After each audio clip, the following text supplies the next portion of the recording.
Powered by Airplane. Аяли хөгжи. Podcast Room-ийн хамтрагчаар Сан Мигэл. XM Broker. Zubroka. Open цуглааны аппликейшн. Podcast Room-ийн ерөнхий ивент тэтгэгчээр Airplane аяллаа агентлаг бид бүхэнтэй хамтран ажиллаж байна.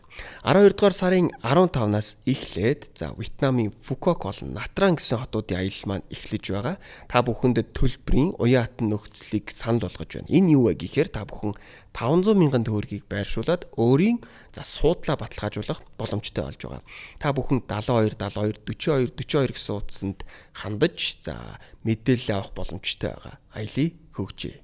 За сайн байцгаана манайхан Podcast Room-ийн цаашин дугаар та бүхэнд өргөд бэлэн болсон байна. Powered by Airplane аялын хөгжиж гэдэг өрөөтэй явдаг байгаа. Тэгээ бид бүхнийг байнга дэмжиж ажилдаг Сан Мигэл байгаа. XM Broker, Zubroka брендийн жин хамтран ажиллаж байгаа. Бумтай аппликейшн Avandra бид бүхэнтэй хамтран ажиллаж байгаа. Дуулахад таатай байна. За ингээ өнөөдрийн зочдоо та бүхний өмнө танилцуулахад бэлэн болсон байна. За өнөөдөр манай подкастт маань контент бүтээгч Ким Боян оролцсон ирсэн байна. Мөн Brainstorm-ийн үүсгэн байгуулагч манай одоо Odko оролцсон ирсэн байна. За мөн Gab маань өнөөдрийн дугаарт маань сууж байна. За сайн байцгаана уу? Ажил төрлөн сайн уу? За сайн байна уу? What's up? What's up? Сайн уу байна? Сайн байна уу? За тэгээ хэдэл өнөөдөр аюу гой зүйлсийн тухай ярих хаа. Ер нь бол яг контент бүтээгч дотроо нэлээд жинтэй контент бүтээгчд хүрэлцэн ирсэн байгаа. Тэгээ бас манай нэвтрүүлэгт гинэ яана одоо энэ олон 91 дугаар дээр подкаста нэвтрүүлэг гэдэг идэг. Манай подкастт маань анх удаага Монгол улсын иргэн бос хүн оролцож байгаа. Тийм үү? Гадаад. Тий. Анхны гадаад хүн. Тий, анхны гадаад хүн оролцож байгаа. Тий. Тэгээд хэдүүлээ зүгээр ингэх өөрсдөө бас танилцуулаад тэгээд юу хийдэг үү яадаг үү гэдгээр ингээд танилцуулаад явбал та бүхнийг маань таньдаг хүмүүсээ бас танихгүй хүмүүс бас байгаа шүү дээ. За сайн байцгаана уу? Намайг Ким Боян гэдэг. Тэгээд монгол нэр нь Боина. Боина бол манай монгол хэлний багш үгсэн нэр. Манай зурлаа багш. Тэгээд би 2010 онд анхудаа Монголд ирсэн. Солонгос эдийн засгийн сайн дурын гишүүнээр ирээд тэгээд 5 жил гарan төрийн байгууллага дээр ажиллаад 3 жил гарan төрийн бус байгууллага дээр ажилласан. Одоо бол гой сайхан контент бүтэхээр амьдарч байгаа юм аа. Одоо миний доош бол 13.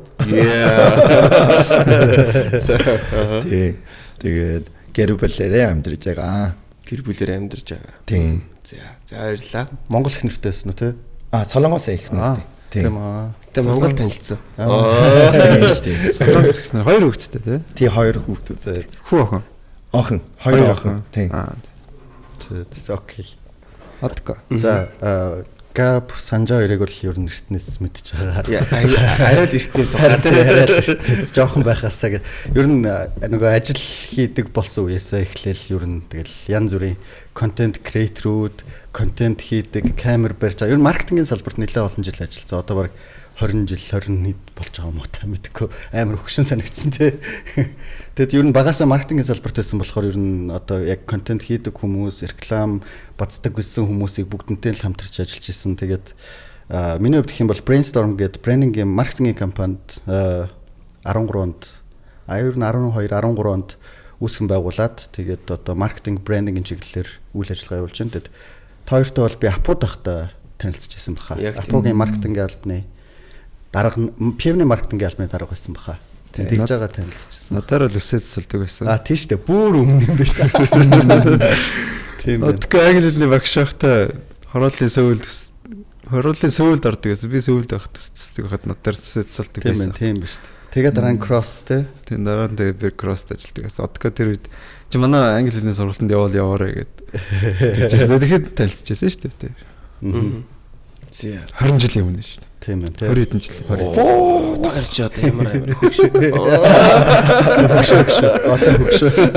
Хүлэнц шөрнө. За тэгээд хэдүүлээ өндөр контент бүтээгч хийж байна л да. За манай Буйна маань жишээлбэл яг контент бүтээгч юм байна. За одоо Одко бол яг бид нартэй бас яг бизнесийн өрөөнд бас хамтарч ажиллаж байгаа. За тэгээ Бомтон гэдэг аппликейшнээр подкасттай хамтарч ажиллаж байгаас гадна одоо манай контентуудыг бантан юм их цоошин гарч ирж байгаа. Одоо сошиалд одоо идэвхтэй контент бүтээж байгаа хүмүүсийн контентыг худалдаж авч байгаа. Тий. Бандан гэдэг телевиз дээр тий. Тэгээ ер нь бол бид гэхдээ яг иймэрхүү кейсүүдийг Монголд бол одоо жишээл Одкогийн компани дээр анх удаа гарч байгаа.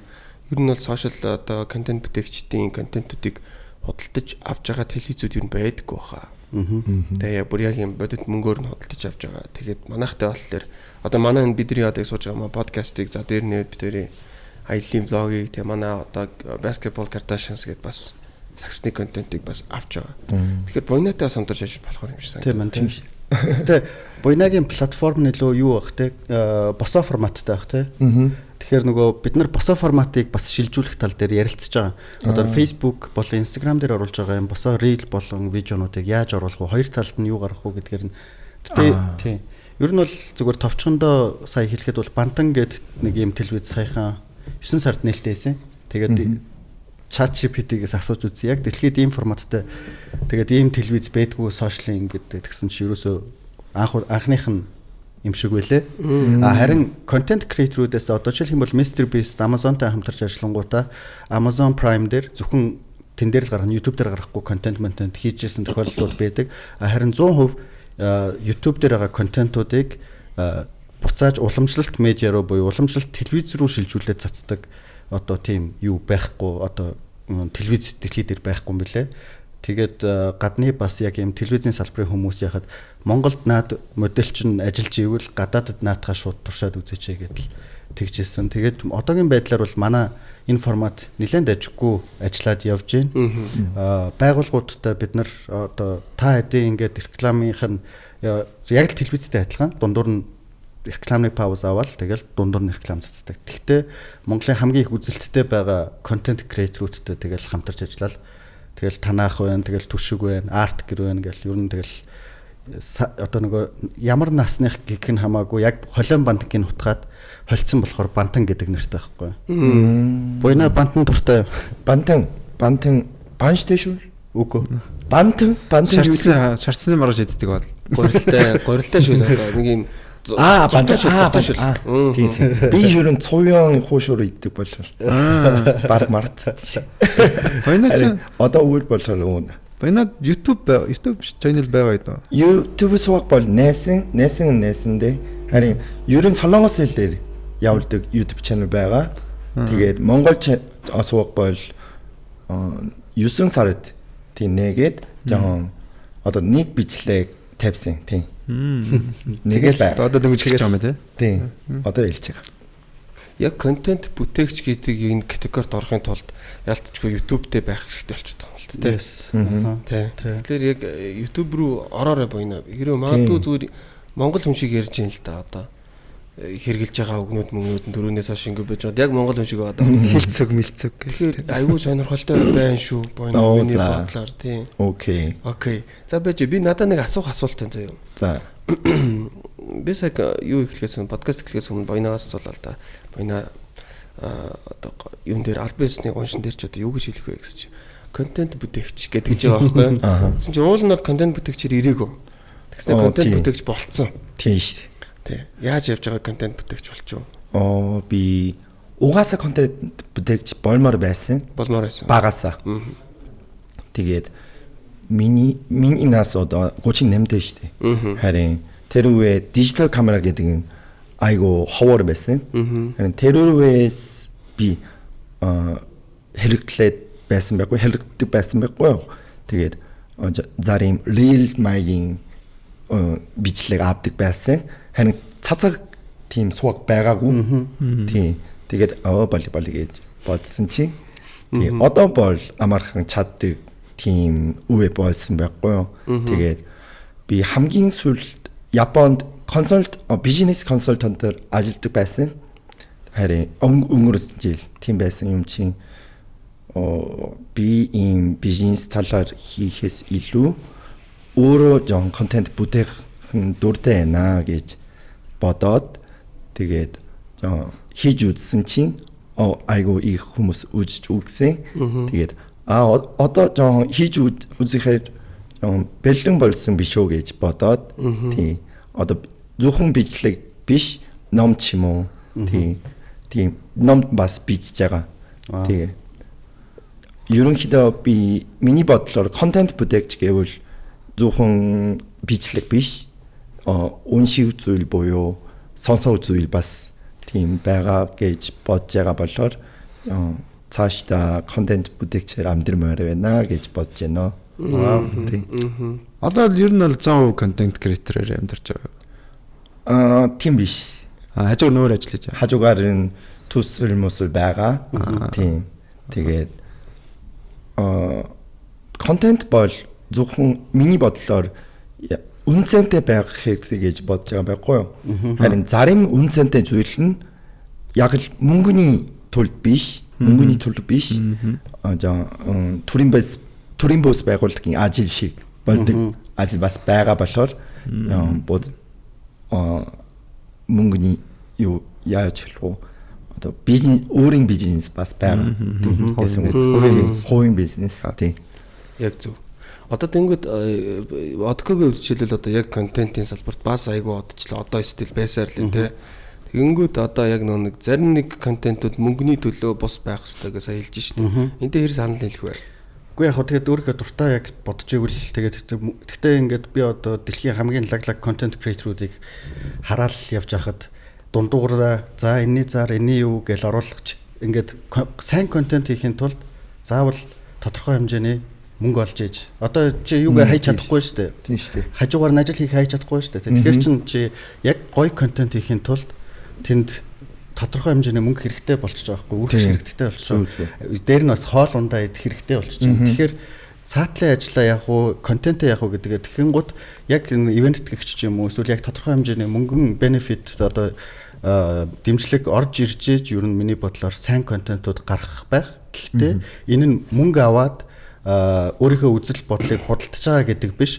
Гоё контент хийгээд тэрийнхээ тулд тэрийг хийхийн тулд тэр мөнгийг бас авах боломжтой гэж хардаг. Тэгээд миний өөрийнхөө салбар болохоор яг ингээ маркетингийн салбар болохоор ер нь Монголын баг ихэнх контент креаторуудтай одоо ажиллаж байна дөө. Тэгээ явж байхад бол зарим нь одоо яг өөрөө би бол ингээд айгу сайн контент хийн гэж явж байгаад яг мөнгөний асуудал дээр болонгуудаа сүулдэ ингээд замхраад байхгүй болоод контент хийгээ болчдөг хүмүүс байдаг. Тэгсэн хэрнээ айгу гоё контент хийх гээл сэтгэл зүрх нь айгу байгаал гэдэг байхгүй бүр ингээд санаагийн сонсоол вау энийг хийвэл үнэхээр гоё юм би энэ дээр нь тусалчих юмсан да гэж бодоод явж байгаа л тэгэл тэр санаа ингээд байхгүй болоод алга болчдөг байхгүй. Тэгэхээр би ингээд хийхин тулд гоё контент хийхин тулд commercialize ер нь заавал хийж явах хэрэгтэй. Тэгээд их мөнгө олох тусам илүү сайн контентэнд мөнгө үрдэг, зарцуулдаг болж ирээл тэ сүүлдээ бараг тэг хамгийн контентын god нь Mr Beast шиг тэгэл мөнгө төгрөгөө цацах байлгүй тэ. Тэгээд чиний контентуудыг би харсан. Чиний нөгөө хамгийн viral явсан ч нөгөө байсан юу лээ байсан байгаа. Байхгүй байсан. Тэрийг үтсэн. Тэгээд тэр амар viral яваад тэгээд би бас гадны хүмүүс бас өмнө таарлаж исэн гадны хүмүүс яг энэ үгэн дээр ингээ бүр ингээд толгой нь бафер болоод гайх гацаад ирлээ. Яг байгаа мó байхгүй мó гэдэг. Тэрийг айгуу гоё хүмүүст ингээ гаргацсан. Бид нар болохоор ингээ өдөр тутмын хэрэглээндээ бүр ингээ ямар ч логик алдаагүй ойлгочтой. Гадны хүмүүс сонсонгуудаа бүр толгой шууд гацдсан бэлээ. Тэр чинь байхгүй байсан юу лээ? Байхгүй байсан байна. Байхгүй байсан байна. Чиний хувьд контент одоо энэ контентууд дээр ивент гэрчсүүл хамтран ажиллаж байгаа байгууллагууд одоо байгаа юу? Одоо яг тогтвор дээ юу? Доктортой. Тогтвор занаач юм уу? Хугацаад одоо бол байхгүй. Аха. Тийм. За тэгвэл хоёулаа нэг амт хамтарч ажиллаж үзсэн. За ингээд ажилтаа болчихлоо. Баярлаа. Одко болохоор миний бодлоор түрүү хэлсэн яг одоо Монголд сошиал платформ дээр контент хийж байгаа юм бүхэл хүмүүстэй ажиллаж байгаа учраас энэ хүнд бол түрүү хэлсэн 20 жилийн дуршлаг үе. Тэгэхээр бас яг хэрэгтэй хүнтэйг хамт орсон байх шүү. Яг бас яг манай бид нар чинь бас өөрсдөө бас контент бүтээгч гэж явж байгаа. Тэгэнгүүт яг одоо Габи битэрийн хийдэг юу байгаа. Дэлхийн тойрсон мэн гэдэг аяллаа блог байгаа. Тэр манай өөрөө ямар ч ашигын зорилгогүй. Тий. Тэр өөрөө яг нэг бид хоёр өөрсдөө нэгдүгээр аялах туртай. Хоёрдугаарт яг манай үндсэн бэкграунд болох манай аялын компани сурталчилгаа гэдэг утгаараа болохоос тэр контент өөрөө мөнгө олох юм уу шаардлагагүй гэж бид нар үзтiin. Ямар нэгэн байдлаар мэдээж спонсортой байдаг.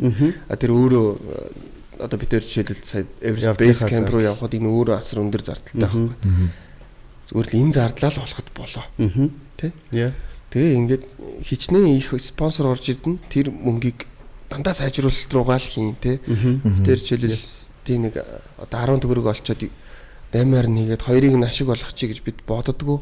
Харин ч бүр дээр нь нэмээд компаниасаа зардал гаргаж агаад бүр илүү гой газрууд руу явъя гэдэг ийм бас зорилготой ерөнхийдөө байна. Ер нь бол яг нэгдүгээрт бол мөнгө бол биш байгаа манай контент. Тэгээд ирэхээр өөрөө энэ нэг жоох юм эрүүл тогтолцоо бүрдээд байгаа мó гэж би хараад байгаа. За энэ мөнгө нь ингээд энэ гэхээс илүүтэйгээр яг үнэхээр боломж нь байгаа бол байгаа бүх төсөвт хамгийн сайныг хийчих юм бол тэгтээ тэргүй орлого чинь дэвшлэл ирэх юм санагдаад байгаа. Ер нь тэгэл тэр дэлхийн алдартай контент креаторуудыг харж байхад тэгэл олж байгаа бүх юма буцаага хийгээсээр агаал тэгэл сүултээ нөгөө хийх юм багсаал орж ирж байгаа нь бүр ихсэл эхэлдэг байгаа байхгүй юу те. Бист дээр бол яг л тэгж харагдсан шүү дээ. Хүмүүст хоосон нөгөө шууд гудамжинд анхны бичлэгүүдэнд ингээл хүмүүст мөнгө тараагаа явцсан. Олсон бүх мөнгөө л тараагаал явцсан.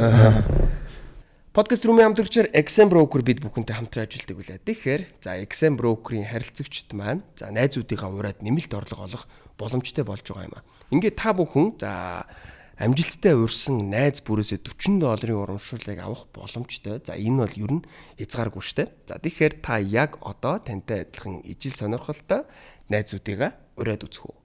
Та бүхэн description хэсэгт байрлуулсан линкээр ороод туршаад үзэх боломжтой. Арилжааны шимтгэлгүй Монголдо хамгийн өндөр урамшуултай брокер XM Broker. Баяна одоо Монголд яг нь яагаад амьдрий гэж бодов? Монголд амьдрах шалтгаан одоо таалагдсан юу вэ?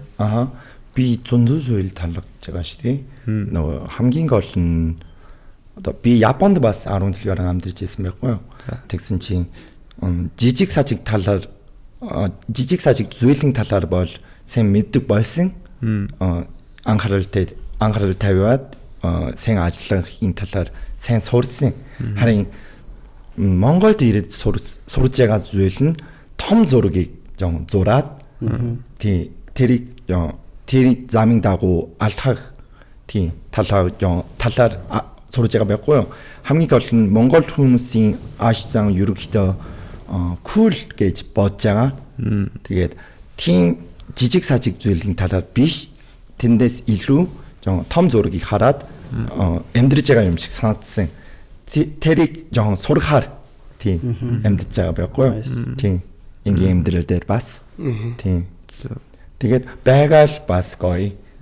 Харин миний бодлоор яагаад монголчууд ийм кул байгаа вэ гэдэг талаар ярил ялангуяа ийм байгаал байгаа учраас байгaalтай учраас ийм болсон биш үү гэж бодож байгаа. Тийм.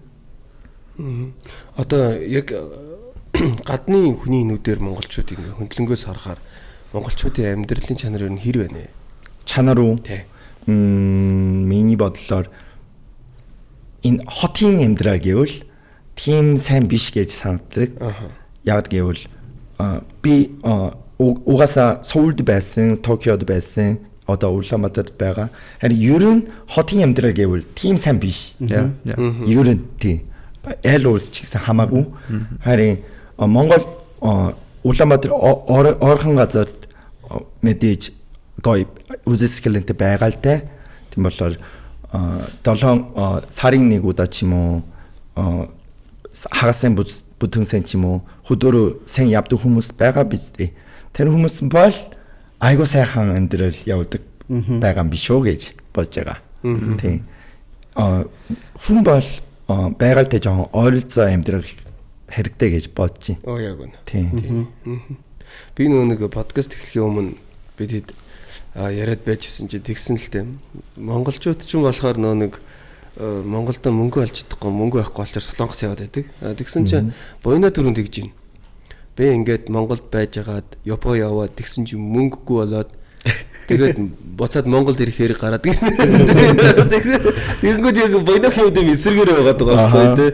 Тэгэхээр одоо яг энэ хэтэрхий хувийн асуулт байж ч магадгүй. Гэхдээ хариулахгүй байж болно л да. Яг зүгээр надад сонирхолтой санагдаж байгаа нь яг гадаад учраас үнэхээр сонирхолтой санагдаад байгаа шүү. Тий.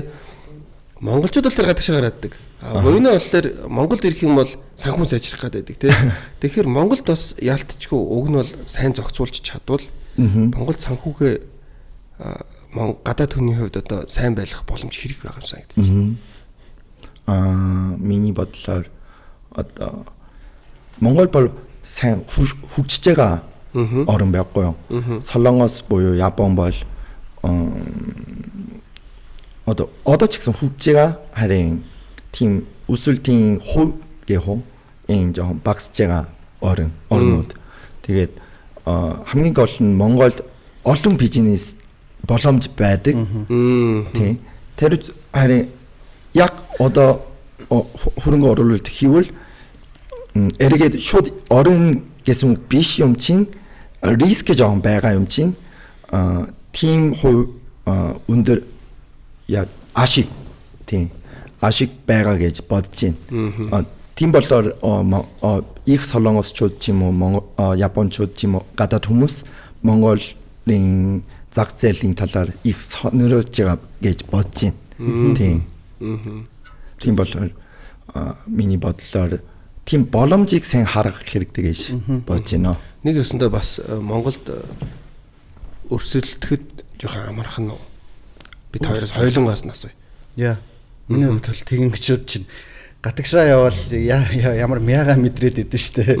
Энд тэнд нөгөө маркетингийн уулзалтууд тэгэл юун дээр очивол фак болоогүй л энэ да сурах юм ямар их юм бэ ёо эднэрийн хажууд байсан бол алуулах байсан юм байна гэд. Яг хөө гэхдээ бидний зүгээр нэг миний хувьд гэх юм бол нөгөө creativity айгу сайн монгол хүмүүсийн хувьд юм уу эсвэл одоо ингээд нэг монголчлох гэдэг арга байдаг шүү дээ тий. Тэгээ тэрүүгээрээ ер нь ингээд сэтгэлгээний хувьд сайн мөртлөө яг энэ систем нь байдгүй болохоор хөгжсөн улсууд чинь 100 жил маркетинг хөгжсөн.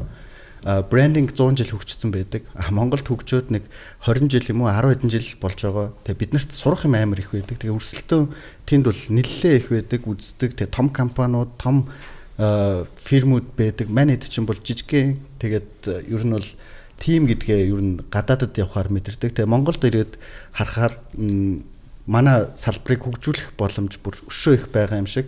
Энэ дундаас мөнгө олгох ч юм уу эсвэл бизнес босгох боломжууд зөндөө гэж хардаг л да. Тэгээ энийг харсан бас яг адилхан буйна шиг гадаадууд байна л да. Одоо Томоко шүү дээ тий.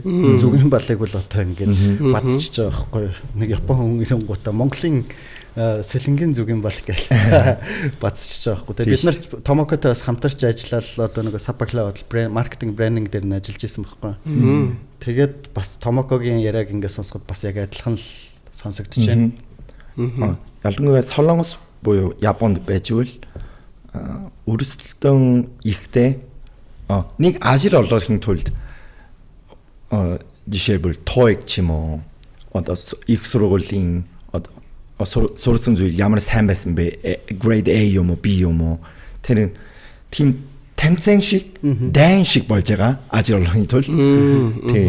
Тэгээд харин ойлсон ч гэсэн ажлын байр ойлсон ч гэсэн айгу жижиг ажил хийж байгаа байхгүй юу? Тим чой биш. Тэгээд тим том биш ажлыг мөнгө болж жоохон олон доо. Харин өөрийгөө хөгжүүлэх боломжийг олгох нь айгу хэцүү гэж санагддаг. Тийм. Тэгээд Монголд ирвэл сая та хэлсэнчлэн нөгөө систем жоохон байхгүй байж магадгүй. Харин систем угаасаа хөгжүүлэхийн тулд их мөнгө оруулах хэрэгтэй шүү дээ. Тийм болохоор нэг зарим хүмүүс нь team system байгуулад мөнгө олно гэсэн үг. Тийм болохоор айгүй их боломж байгаа юм биш үү гэж. Тийм. Одоо би нэг юу ярьчих уу. Би нөө систем ярьж болохоор ингэж одоо нэг өнөөдрийн бид нар хамтарч ажиллаж байгаа бумтангийн app байгаа байхгүй юу. Тэгээд зүгээр нэг зүйл анзаархад монголчууд ингээд Facebook болон одоо ингээд цахим суглаа гэсэн лөөврүүд, лото гэсэн лөөврүүдэд өдөрт мэдхгүй хэдэн саяараа лөөврдүүлээд хулигтуулаад байдаг байхгүй юу. Тэгэл нэг зар оруулаад эсвэл нэг Facebook-ийн пэйж нь зүгээр хүсснээрээ юм ингэж мөнгө босгохол яагаад гэдэг. Энийг яг системтэй болгоод хууль ёсныхын дагуу хийх юм бол энийг хийх ёстой байна гэж үзсэн. Өмнө нь монголчууд нэг юм найркаа хариханд хордоод үхээд байхад апуу гарч ирэнгуудаа яг ингээд системтэй болгоод зөв болгоод яг эрүүл мэндийн шаардлагыг хангасан одоо ундаа мундаа архиудыг гаргаж байгаа шүү дээ. Ер нь Монголд байгаа бусад одоо үйлдвэрүүд гарч ирж байгаа. Тэгэнгუთ энэ суглааны одоо яг лотерейны зах зээл тэр чигээрээ ямар ч систем байхгүй. Гадаадд тэр нь айгүй сайн хөгжсөн. Айгүй мундаг болцсон. Ингээ яаж авах, юу хин зөвшөөрлөлттэй яг ямар байдлаараа хууль ёсных байхын нөгөө хожсон үн яаж аваад яах юм гэдэг бүх юм нь маш тодорхой байдаг. Манай энд болохоор ер нь бол зарим нь хуулиа одоо гинтийн ашигын орлогын албан татвараа төлөгчгүй шууд зүгээр л суглаа Facebook дээр явуулаад ингээл хийчдэг. Тэгтээ тэр нь бүр ингээд асар их хэрэгцээ байгаад байдаг.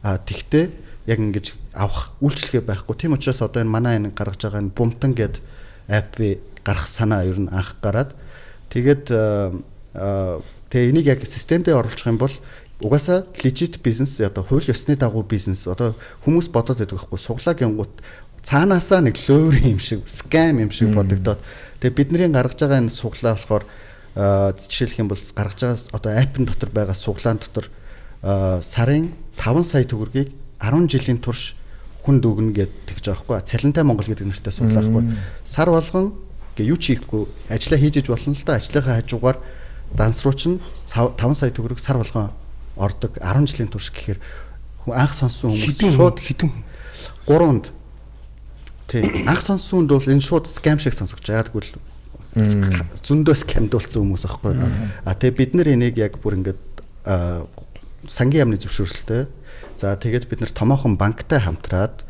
энийг ингээд бид нар байхгүй болсон ч гэсэн тэр банк нь ингээд өгч явах хэрэгтэй гэдгээр нь урт хугацааны гэрээ байгуулаад явж байгаа байхгүй тэгэхээр одоо нөгөө бусад итгэх итгэлцэл гэдэг яг энэ итгэлцлийг бидний хувьд одоо бий болгох ёстой бидний үүрэг болчиход байна. Энэ одоо зах зээлийг ер нь лежит болгох, хулгайлал өврүүд одоо тэр юмнуудыг илүү таниулах, болохгүй гэдгийг үзүүлэх гэдгээр нь дээр нь бас хариуцлагатай оролцох гэдгийг нь таниулах нь одоо шинээр гарч байгаа зөв явах байгаа бизнесийн хувьд бол манай үүрэг гэж бодож байгаа. Тэгээд одоо эхний байдлаар 3 хоног ер нь бид нар ингээд нэг soft launch-ийг 3 хоногийн дотор 1000 user-тэй болсон байна. Тэгээд эх 7 хоног гэхэд манайх 100000 user-тэй болох ер нь прогноз харагдаад байгаа байхгүй. Тэгээд ер нь бид нар нэлээд хурдан ийм phase-тэй явж байгаад олон хүн орох нь нөгөө бидний ингээд яг үгийгээд тэр шагналыг өгөх боломж нь бүрдүүлээд одоо legit бүрдүүлэх боломж нь бүрдэж байгаа гэсэн үг. Одоо энд ерөнхийдөө за одгоо бизнесмен айгүй олон бизнес хийдэг. Ер нь ямар бизнес хийж байна вэ? Пэ үүдний шалавч зардаг, гутлаарчдаг шалавч байдаг шүү дээ, тий. Тэгээ өөдлөх айл гэдэг нэртэй тийм. Нөгөө манайх маркетинг, брендингийн компани болохоор бид нар бүтээгдэхүүн хөгжүүлээд тэрийг бизнес болгоод би зарах хэрэгтэй байхгүй. Тэгээ би юм зарч чадчих би бусад хүмүүст маркетинг болон брендингийн тал дээр зөвлөх одоо нүүртэй болно шүү дээ. Тэгэхгүй бол би өөрөө юу ч зарч чаддаггүй, юу ч хийж чаддаггүй гэж худлаа очиод зөвлөөд байдаг. Одоо McKinsey-гийн зөвлөх гэ Starbucks-ийн CEO одоо очсон байхгүй CEO-гөр. Тэгээд насаараа зөвлөх хийсэн хүн нэг ч удаа бизнес хийж үзэж байгаагүй. Зүгээр л том компаниудад том компанид зөвлөдөг байсан. Тэгсэн чинь Starbucks-ийн хувьцаа нь унаад, борлуулалт нь унаад бараг байхгүй болгочихсан. Тэгээд тэр хүнээ гял салангуудаа яг юун дээр ажилдаг байсан хүнийг буцааж тавьсан чинь нэг өдрийн дотор хувьцаанд цөм өссөн байхгүй. Тэгээ яг ажил хийж чаддаг хүнээ тавьсан гэсэн. Зөвлөдөг хүн. Тэгэхээр бид нар өөрснийгаа маркетингийн компанийн хувьд өөрснөө юм зарж чаддсан юм уу? Юм борлуулж чаддсан юм уу? Өөрснөө юмыг гоё харагдуулж чаддсан юм уу гэдгээ хийхин тулд үүдний шалавч зардаг. За тэгэнгუутаа телевиз үн те. Телевизээрээ бас бүтээгдэхүүн одоо секунд зарж л байгаа байхгүй. За тэгэнгуутаа утасны кейс хэвлдэг одоо өргөөгийн бүх салбаруудаар утасны кейс хэвлдэг vending machine байна. Гэх мэтлэн одоо ингээд өөрч юу аваа вэ? Иймэрхүү ингээд сайт одоо хаасл гэдэг юм уу эсвэл side quest гэдэг шиг хажуу талаараа одоо brainstorm-ийнхаа хажуугаар яг иймэрхүү бүтээгдэхүүнүүдийг гаргаж хөгжүүлэх нэгт дуртай, хоёрт нь тэрийг зөв гэж боддог. Гуравт дэлхийн томоохон бүх маркетингийн компаниуд өөрсдөө гэсэн юм бүтээгдэхүүнийг заавал хөгжүүлж иж өөрснөө айгүй амжилттай явж байгаа ингэж баталдаг гэх юм уу. Тэгээд борлуулалтаа Одоо ер нь тэгээ тэр нь бас бидний бизнес бас ингээд нэмэр болоод явдаг юм л да. Тэр өдөө тэр юмнууд. Жишээлх юм бол тэр өөдлөх аль бол цагаан сараар яг бужигнадаг юм шалавч байхгүй юу? Подкаст рүүмийн хамтрагчаар Бумтан хэмээх албан ёсны суглааны аппликейшн бид бүхэнтэй хамтран ажиллаж байна. Сүүлийн үед сошиал платформуд дээр Facebook дээр ч юм уу маш олон найдваргүй суглаанууд явах хусныг та бүхэн мэдж байгаа хаа. Тэгэхээр Бумтан аппликейшны хувьд болохоор Монгол улсын сангийн яамны зөвшөөрөлтэй холбогдох хууль журам хяналт шалгалтаар баталгаажсан албан ёсны суглааны аппликейшн байна. Тэгэхээр та бүхэн хэрвээ iPhone утас барьдаг бол App Store руугаа ороод харин Samsung-ийн утас ч юм уу эсвэл бол Android утас барьдаг бол та бүхэн Play Store руу ороод Бумтан гэж үжээд аппликейшн ятгах боломжтой. Аппликейшныхаа энэхүү аппликейшнийг татснаар өдөр бүр үнгүүгээр 100,000 төгрөгийн шагналын сантай хонжирт оролцох боломжтой болж байгаа юм байна. Харин супер суглаанд оролцож байгаа хүмүүс маань яах вэ буюу цалинтай Монгол хэмээх энэхүү суглааг авсан тохиолдолд улирал бүр 3 аздан сар бүр 5 сая төгрөгийг 10 жилийн туршид авах ийм том шагналын сантай ийм суглаа байгаа юм байна. Мөн зээлээ хаадаг суглаа гэх мэтчлэн маш олон суглааны хэсгүүдтэй байгаа. Тэгэхээр та бүхэн энэхүү суглааныхаа хонжирыг хаанаас хэрхэн яаж харах вэ гэхлээр Бумтан имийг Facebook-ээр өдөр бүр та бүхэнд шууд дамжуулан хүрэхээс гадна супер хонжир маань хаагур явах вэ гэхлээр Бандан телевиз болон Централ ТV-гээр та бүхэнд шууд дамжуулан хүрэх болно. Ингээд подкаст рүүмийн хамтрагчаар Бумтан албан ёсны суглааны аппликейшн хамтран ажиллаж байна. Өглөөний пив. Cheers.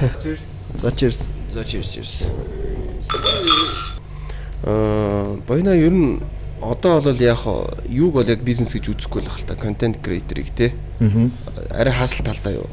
Хасал талдаа юу? Хасал. HUSTLE. Халтур мөн юу халтуурыг мэдгүй багт те халтуурыг. Окей. Тэгвэл ер нь Монгол бизнес хий гэж бодож байна уу? Бас Монголд их бизнес Монголд хэр их боломжтой санагдаж байна. Би одоо хүртэл би бизнесмэнээр амьдраагүй байсан байхгүй юу? Тийм болохоор айгу анхааралтай бодож байгаа. Ягаад гэвэл бизнес бол төрийн байгууллагын ажилтны хувьд айгу risky гэж санагддаг зүйл байгаа болохоор харин би одоо боломж гэвэл бүх салбарт байгаа гэж санагддаг. Харин жоохон зориг хэрэгтэй. Мэдээж зориг хэрэгтэй. Тэгээд санхүү бол энэ миний альсын хараа байвал дагаад ирнэ гэж итгэж байна. Тийм болохоор тэрийн зүйлийн талаар бол зүгээр байхаа харин сая хэлсэнчлэн би контент бүтээх айгуу дуртай хүн болоод тэрийн талаар жоон бизнес хиймээр байна гэж Монголыг жоон олон улсад танилцуулах хүн болмоор байна гэж бодож байгаа. Гадаад хүний хувьд Монгол ийм шүү гэж тийм яг монгол хэлээр биш англи хэл ч юм уу, япон хэл ч юм уу, солонгос хэлээр жоон танилцуулаад энэ жоон сонир холыг татах хүн болмоор байна гэж бодож байна. Тийм. Харин тэрийг яаж бизнес маягаар явуулах уу гэдгийн талаар жоон бодож байгаа. Тийм. Ер нь монгол хүмүүс хэр вэ? Монгол хүмүүс хэрэг ингэж үү? Тийм. Надад уу? Тийм. Биш ээ. Ер нь таны бодлоор монгол хүмүүс ер нь хэр хүмүүс вэ? Одоо нэг 8 жил боллоо доо. Сая хэлсэн шүү дээ. Би нөгөө cool гэж. Би 2010 онд ирээд авсан team impression байсан байхгүй юу? Cool байна гэж. Ани ойрдоо жоон жоо стресстэй нөө. Жоо стресстэй хүмүүс зөнд байгаа. Юм шиг байна. Хамгийн гол нь би өнгөрсөн хаваар би баруун аймагт очижсэн байхгүй юу? Ховд, Баян-Улгийн тэгээд Өвс очижсэн. Тэр хүмүүс одоохондоо айгуу cool байна гэж тийм мэдрэмж авсан. Тэгээд миний жоон хувь нэмэр урмаар байгаа салбарын жоон эдийн засгийн жоон хөгжихийн хөгжүүлэхийн талаар Монгол улсын хөгжүүлэхийн талаар гадаадын хүний хувьд юу чадах вэ гэдэг талаар байнга бодож байгаа байхгүй юу. Тэгсэн чи Монгол бол миний бодлоор Солонгос ч юм уу Шатад ч юм уу Япон дагаах хэрэггүй гэж бодож байгаа. Модель бол шал өөр гэж бодож байгаа. Яг гэвэл айгу том газар те тэгээд баг хүмүүстэй үйлс болохоор шал өөр маягаар тийм хөгжүүлэх хэрэгтэй гэж бодож байна. Уул уурхай бол чухал. Харин ийм маркетинг буюу ийм хүний нөөцөөр боломжтой зүйл айгу их ажиллах хэрэгтэй байна гэж бодож байна. Тий. Түүний талаар бол монголчууд айгу өөр чадвартай гэж бодож байна. Тий. Тэгээд одоо янз бүрийн Солонгост байвал чиний мэргэжил юу вэ гэж асуувал эсвэл чиний одоо юуны компани ажилтсан вэ гэж асуувал шууд хариулдаг. Харин Монголд ирээд жоохон мэдэрсэн зүйл нь чи юу хийдэг вэ гэвэл ерөн байн болсон хүн ч юм уу одоо айгу чадвартай хүмүүс нь олон ажил хийж байгаа. Юм шиг санагдсан. Тийм болохоор тийм multiplayer гэх юм айгу их салбарт сайн ажилтдаг хүн байгаа болохоор янз бүрийн зүйл амжуулах боломж их олох байх гэж бодож байна. Жишээлбэл та гурвтай танилцсан юм чинь зөвхөн аяллын талаар, брэнд маркетинг талаар биш, өөр салбарын талаар бас ярих боломжтой байгаа байхгүй тийм болохоор миний бодлоор ийм нэг хүн ч гэсэн олон салбарын талаар сайн мэддэг болохоор тийм би бол нэг хүнд нэг хүний хүн болгон анхлал тавиад гүнзгий ярилцмаар байна гэж бодож байна. Нэг удаа уулзсан биш. Олон удаа уулзаад тий. Байна ихнэртэй хэд удаж байлаа? Хэр удаа хамт байлаа? Одоо бид нар 2011 онд танилцаад 2013-нд гэрэлсэн. Тийм. Тэгээд 12 жил гарсан болж байна. Тийм. Монголд ирээд ер нь Монгол эмэгтэйнтэй болож идсэн үү? Үзээгүй. Үзмээр байсан. Окей. Үзмээр чад ихнэртэйгээ танилцсан. Тийм. Одоо харамсаад байна уу жоохон? Үгүй. Айгуу арчаар те. Окей. Айгуу асуувал. Бүгдүүд надад хэдтэй лээ? Одоо 5 дугаар анги, 3 дугаар анги. Монголд сурдаг болж таархан тийм үү? Тий. Одоо Монголд байгаа Солонгос сургуульд тий. Сурдаг. Бас монголоор ярих уу? Одоо монгол хэл сурж байгаа жоохон яар. Тийм үү тий. Эхнэр нь юу идэг вэ? Одоо хүмүүс даарч байгаа юу? Үгүй. Одоо оин газарын төслөөр одоо мод тарих төсөл дээр ороод ажиллаж байгаа. Окей. Окей.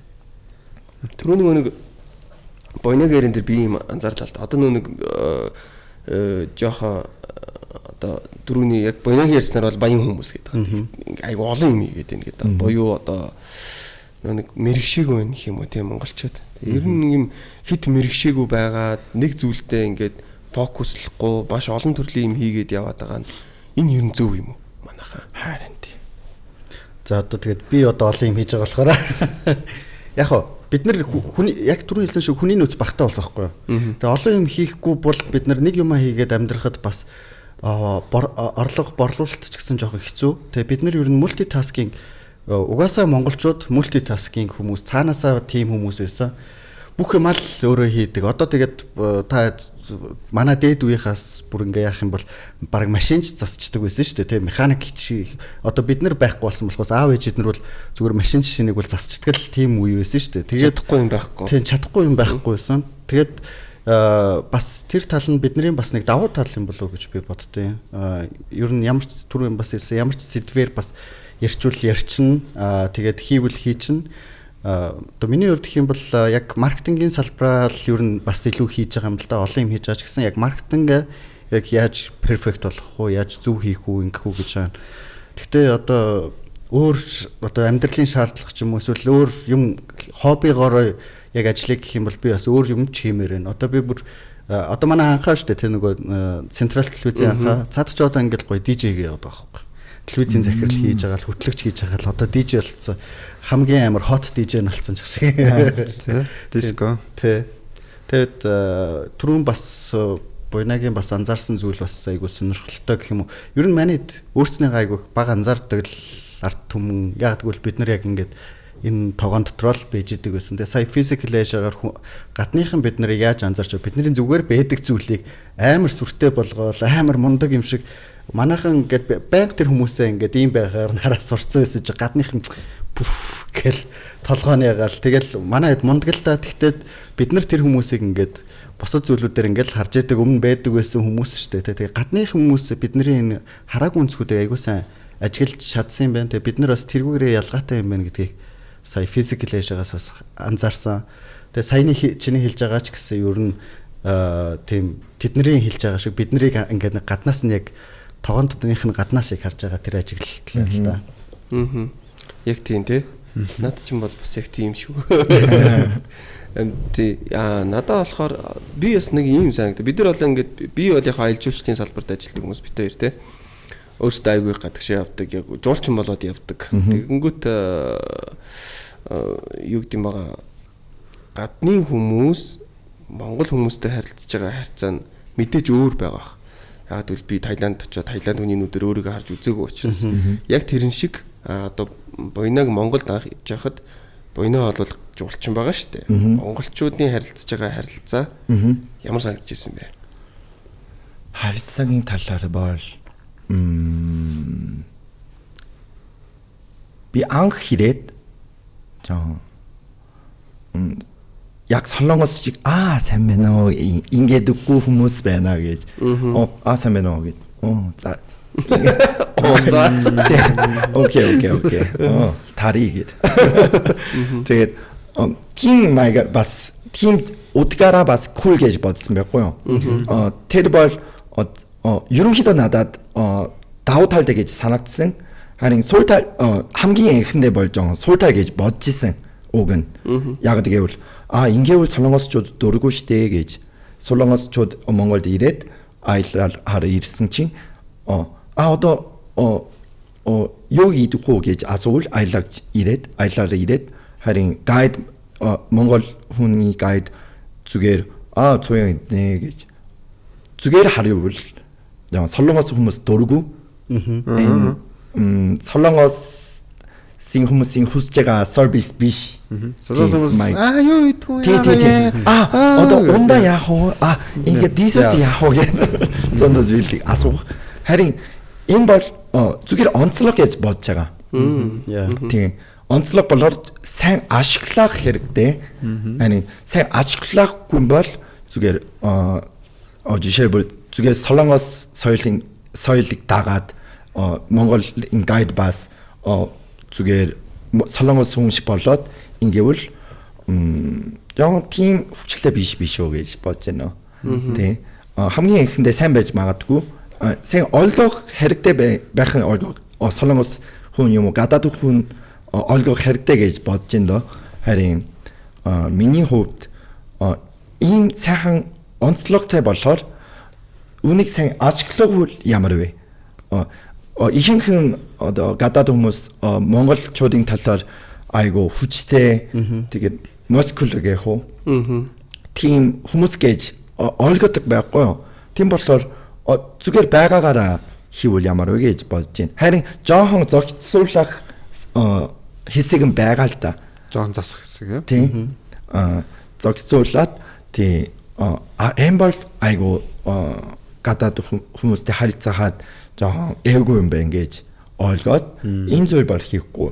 Харин ерөнхийдөө байгаагаараа ингээ харилцсан гэвэл тийм сайн биш үү гэж бодож байна. Та надад нэг асуулт байна. Та гур бас шүү заа. За. Одоо аялал жуулчлалын салбар дээр ингээл бидний яригддаг хамгийн том асуудлууд нэг одоо нойлын асуудал гэж ярьдэн шүү дээ. Гадагшаа онгод одоо нэг модон жарлантай дэлхийд үлдсэн цорын ганц ус мос тэргээл яриад байгаа шүү дээ. Эннээс ер нь та хэд санаа зовдөг вэ? Та гураас гурлаас сууж байгаа шүү. Гадаад үйлс рүү яваад уу? Монголд ирээд үү? Гадаадын жуулчд Монголд ирэхэд бид нар нэг модон султартай байсаар шүү дээ. Баяна одоо сая хөдөө явсан шүү дээ. За. Хөдөө явахад яаж 0 орсон? Зүгээр. Ямар 0 орсон? Удамтал. Яа. Тэр чамд ямар байсан? Зүгээр. Надад харин тэр баруун аймаа очихдоо би 3 Солонгосоос ирсэн хүмүүстэй явсан байхгүй юу? Харин нөгөө 3 маань 2 байсан бэ. 2 маань жоо хэзээ юм шиг харагдсан. Тийм. Хүүтэнд явсан юм уу? Хүүтэнд Хавар явсан гэсэн шүү дээ. Хавар тийм. Яг тэр чинь одоо тэгээд яаж ч чадсан зохицуулдаггүй л хэцүү шүү дээ. Одоо яг зүгээр бян 0 мойл ч юм уу тиймэрхүү юмнууд гарцсан байгаа болохоор гайгүй. Тэгтээ горлон зүгээр тэргээ сайн тайлбарлаж хэлэх хэрэгтэй юм шүү. Тийм тайлбарлах Тийм. монголчуудын чуал гэж бодож. Монголчууд угаасаа юм нүүдлийн соёлтой хөдөө орнот нь бол угаасаа юм боловсон 0 бол байх боломжгүй гэдгийг л сайн тайлбарлаж өгөх хэрэгтэй юм шиг л шүү дээ. Яа. Тэгээ гадны YouTube руудын ирээд YouTube дээр одоо контент болгож үзүүлдэг юм бол Монголын жорлон шүү дээ. Бас нэг ингэ үзүүлбэр юм шиг. Ийм ойлт би баалаа. Ийм ойлт суулаа гэдэг. Тэгээд ер нь 0-ийн асуудал чинь амар хэцүү асуудал нөгөө дэд бүтцийн асуудал, усны асуудал. Тэгээд Монголд ус ховор дээр нь дэд бүтэц баг. Тэгэхээр асар их хөрөнгө оруулалт шаардлагатай. Тэгэд ийм том нутагтай газар ямар ч ер нь баг impossible team 0-ууд одоо замын 0 манай замын CUGS эднэрсэл өрхөн мөрхөн шиг газрууд л айгүй олон байхгүй бол бид нар сайхан сая ямар байгальтай гэдгийг чи юу хвчлээ? Уудам нөгөө ярьсан сайн хэлсэн яг зүг гэж бодож байна. Ноолын асуудал бол шидэ миний бодлоор жоон байгаал лин майгара хийсэн гой гэж гой онцлог гэж боддог. Харин жоон заван газар байгаа. Заван бох хэрэгтэй газар бол сайн завирлах хэрэгтэй биш үү гэж зүгээр бодож байна. Тэгээд сая хэлсэнчлэн CEO ч юм уу тийм бизнес маягаараа ноолын асуудлыг шийдэхгүй бол жоон хэцүү биш үү. Тийм. Би болохоор 0 дээр ингэж бодоод байна. Ер нь нэг юм яг ингэж дэлхийн одоо ингэ дайверс болчлоо гэд автгаа болчлоо гэж бодох юм бол сул тал болгон тухайн үндэстний сул тал болгон өөрөө даваа тал юм билээ л дээ. Миний бодлоор бол тий. Одоо ингээд габи битээр ингээд лиг төрсөн байна гэж айл хийж байгаа. Би өөрөө угаасаа аялагч ингээл хаанч явсан муухай юм болгоно нь өөрөө маркетинг болж идэгэл юм билээ. За сайн юмыг одоо харин юм болчих. Сайн сайхан юм үзэхийн төлөө аялж байгаа аялагчдын тоо багасж байна. Муу муухайг нь үзье. Оо энэ гэдэг юм уу? Яг бодит амьдрал нь ямар байдیں۔ Тий. Тэр нь өөрөө тухайн улсын нөгөө нэг онцлог нь болоод хувираад байгаа тийм цаг үед бид нар амьдраад байгаа юм билээ. Тэгэхээр бид нар энэ 0 тэгтээ тэргүй засагдана. Тэгтээ засагдахаас өмнө энийг ашиглаад авах хэрэгтэй юм билээ. Харин ч бүр. Тийм болохоор би нэг энэ 0 малсаа бол яг ичж байгаа. Тэгтээ одоо ичлэгийг яах вэ? Тийм үстэй. Ичлэгээд арга байхгүй шүү дээ. Тийм ичлэгээд угаасаа арга байхгүй. Энэ хооронд нь засагдтал нь энүүгээрээ харин ч баг бид нар тий. Энэ 0-ыг үзэхийн тулд ирж байгаа хүмүүс байхыг бид нар үүсэхгүй байхгүй. Магадгүй жишээлбэл би ингээд нэг үнэхээр хөгжил буурын орн руу очлоо гэж бодоход би нэх гоё юм үзэхээс илүүтэйгээр үнэхээр болж бүтэхгүй юм үзэх нь надад илүү сонирхолтой санагдаад байна. Сая нөгөө нэг алдартай ютубер байхгүй юу? Тэгээд аялагч энэ тхийн нөгөө бас шиддэг Украин басны баяр гэж байд юм байна. Тэгээд Украин басны баярын бичлэгийг хийгээ трийг урьдчилаад нөгөө тастаад тизер маягаар оруулсан чи энэ тххүүд алан тал нь болоод нэгэ бойл гээд гэр бүл рүү занал хийлээд бөө юм болоод нөгөөх нь сэтгэл санаа нэг хямралд ороод тэгээ ер нь янз бүрийн тийм сонирхолтой газар явдаг хүмүүстэй энэ тххүүд одоогийн байдлаар жоохон нэг юм бохирд заван гэдэг тэр имижээсээ ер нь улсан айгүй ичдэг эсвэл ингээ санаа зовдөг. Тэгэнгუთ тэр хүмүүс нь өөрснөө энэ тэр ютубер руу дайраад тэгээ тэр ютубер бол тэрэн дээр нэг юм муухай гэдгээр нь үзүүлээгүй ийм байна гэж үзүүлж байгаа шүү дээ. Тэгээ ийм байна, ийм байд юм байна тэгэд. Би манайд бол одоо Украин басанд ингээ бариад хүрцэн үздэг хүмүүст бол нэг муухай барууных нь болохоор тэрээс одоо fuck юу амар юм бэ өстой шокнд ороо. Тэд нар болохоор ингээ нөө Украин богод нь болохоор бөөнөрөө бөөнөр нь ингэж овоолж байгаа, цуглуулж агаад тэгээд бөөнөрөө ингээл би лүгээ шидээл хэвээр нөгөө баг яагаад нөгөөх нь ингээд аюулын хувцас ингээд зөвхөн энэ гарцсан шидэл нь гарцсан ингээд тэр юм лөө орж байгаа байхгүй юу. Тэгээд тэр хүмүүстэй ч гэсэн нэг муухай гэдг нь харуулахгүйгээр зүгээр яг тэр хүмүүс дээр айгүй найрсаг харцаа тэр одоо тэнд байсан хүмүүс. Тэр хүмүүс нь ч гэсэн бас найрсаг харцаад зүгээр ус уух уу яах уу гэж гарч ирснийхэн дараа айгүй тийм зүгээр нормал контент байсан. Харин асуудал нь юу гэсэн бэ гэхээр энэтхгүүд өөрснийгаа тэгж харуулмааргүй байна. Тэгээд энэтхгийн асар олон үндэстэн байдаг. Асар том улс бараг нэг твшиг улс. Тэгээд нэг мужийнх нь нэг тосгонд нь хийдэг одоо юм баярыг энэтхчүүд тийм гэж нэлж агаад нь тийм асуудал болоод байгаа байхгүй. Тэгэд манай дэд одоо ингээд би одоо Япон, Солонгос одоо барууныхан Монголд ирсэн YouTube контентуудыг үзэхэд баг ихэнхт нь үхрийн баасаар ингэж галаа түлдэм байна гэдэг пупа гэж зарим нь одоо ингэж яадаг. Зарим нь болохоор яг ингэж хэрэглээд одоо Монголд бас нэг юм герман гэр бүл ирээд яг ингээл монголчууд шиг амьдэрдэг ингээ хөдөө гарцсан хүүхдтэйгээ фермтэйтэй үгүй яг малтай ингээ хөдөө гараа амьдэрсэн манитээс бүр яг илүү монголчдсан өвлийн хүүтэнд яг ингээ өглөө юунаас ашаанаас усаа зөөж мөөцсөн ер нь айгу хэцүү харахад л бид нар хүртэл зүрх хөхмээр тийм байж байдаг. Гадныханд болохоор яг тэр юмнууд нь хамгийн сонирхолтой чиний сая хэлдэг шиг тэрийг гэхдээ ингээд яг хүмүүс тийм муухай гэдгээр нь илүү хүлээж байгаа бас ш. Эндний лайфстайл бас иймэрхүү угаасаа л нүүдэлч одоо ийм боловсон ойл яах юм бэ? Өчигдөрхөн би бас нэг рeel үзэж хагаад гадаад нэг контент креатор нэг голомжноос явжсэн хүнээс чиний хамгийн одоо бохор гэж боддог улс ямар улс вэ гэсэн чинь нэг энтхэг гэдэг байхгүй. Тэгсэн чинь энтхийг ингээл нэг заваа маавыг харуулж ирсэн сүүлд нь болохоор одоо л энтхийг тийм биш болцсон ингээ хөгжсөн орн гэдэг харуулдаг л нэг тийм рeel явжсэн. Хятадуудыг хэдүүлээ нэг хэсэг тэгж ярддаг.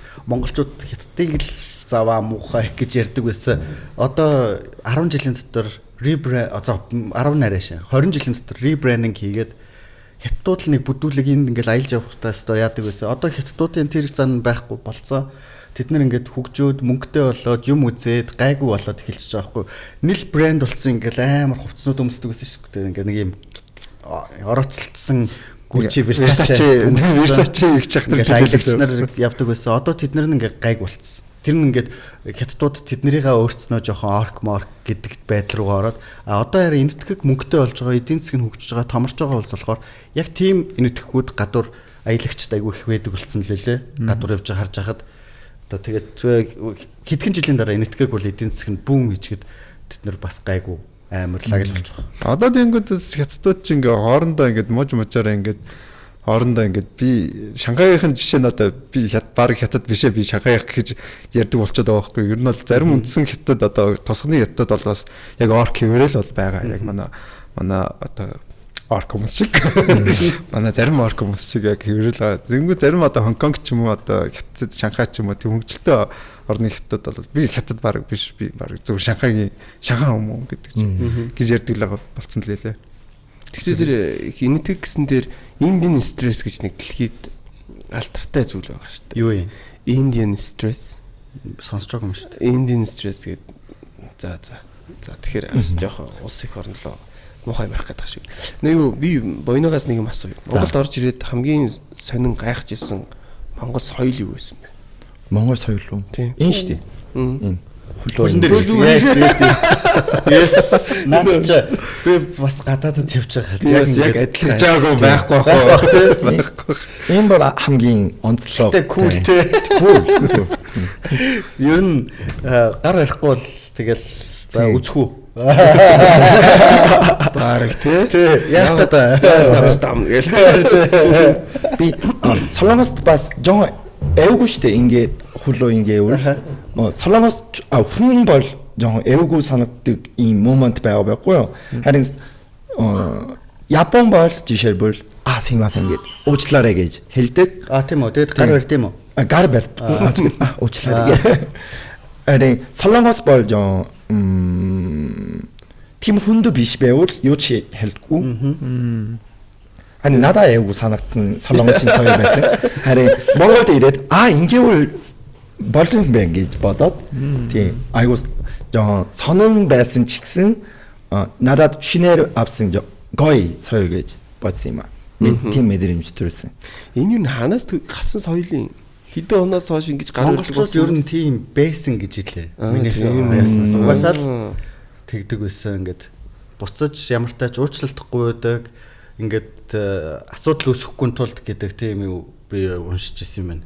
Ямар тач гадаадд амьдардаг монголчууд энэ талаар рилүүд айгу хийцэн байлээ. Хүмүүс дээр очиод ингээд гадны хүмүүс гадаад хүн нь монголчууд дээр очингуудаа хөлн дээр нэг шиг яваад тэнгууд монголчууд нь ингээ гар барингууд тэд нар шоконд ороо хийж байна.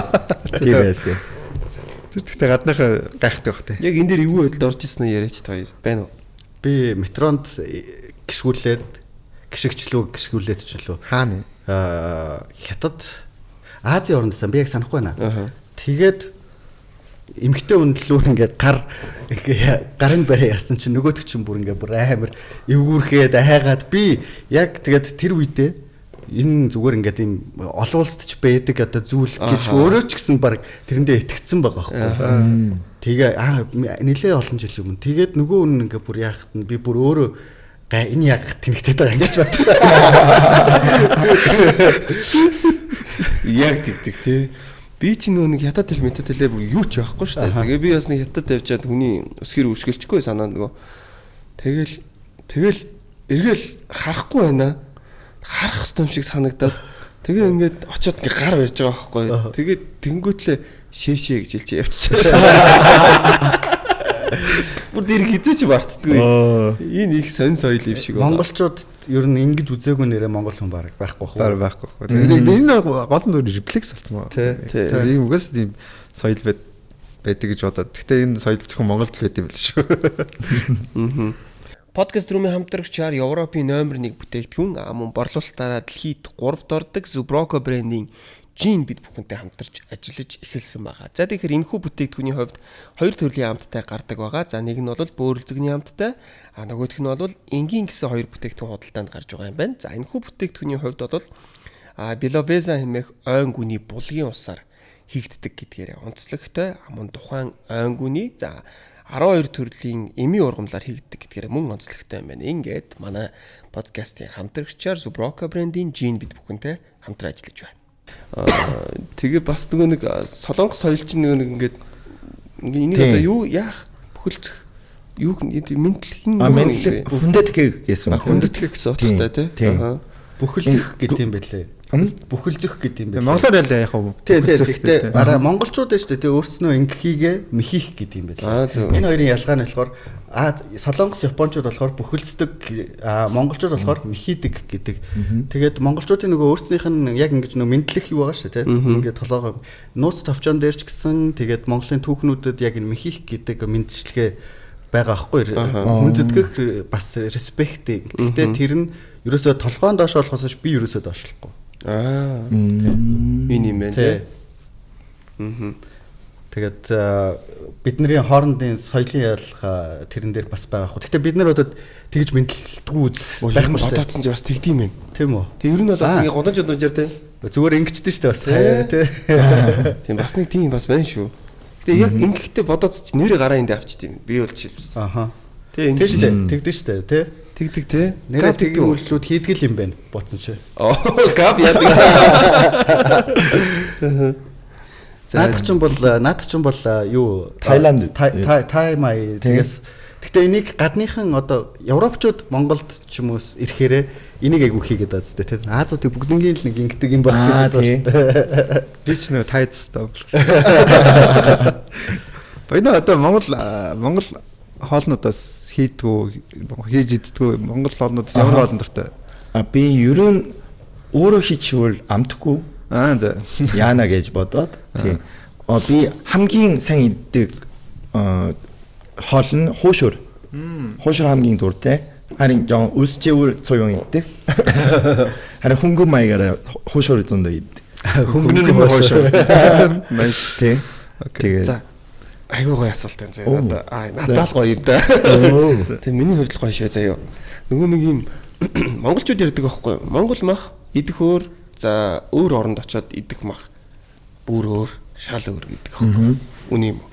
Үнэн шүү дээ. За юугаараа өөр? Хоннимаг хамгийн гол нь хоннимаг амтг нь шал өөр юм биш үү? Тийм үү? Шал өөр шүү дээ. Солонгост зөндөө Монгол хольны газар байгаа. Тэр очоод Монгол махар биш. тийм.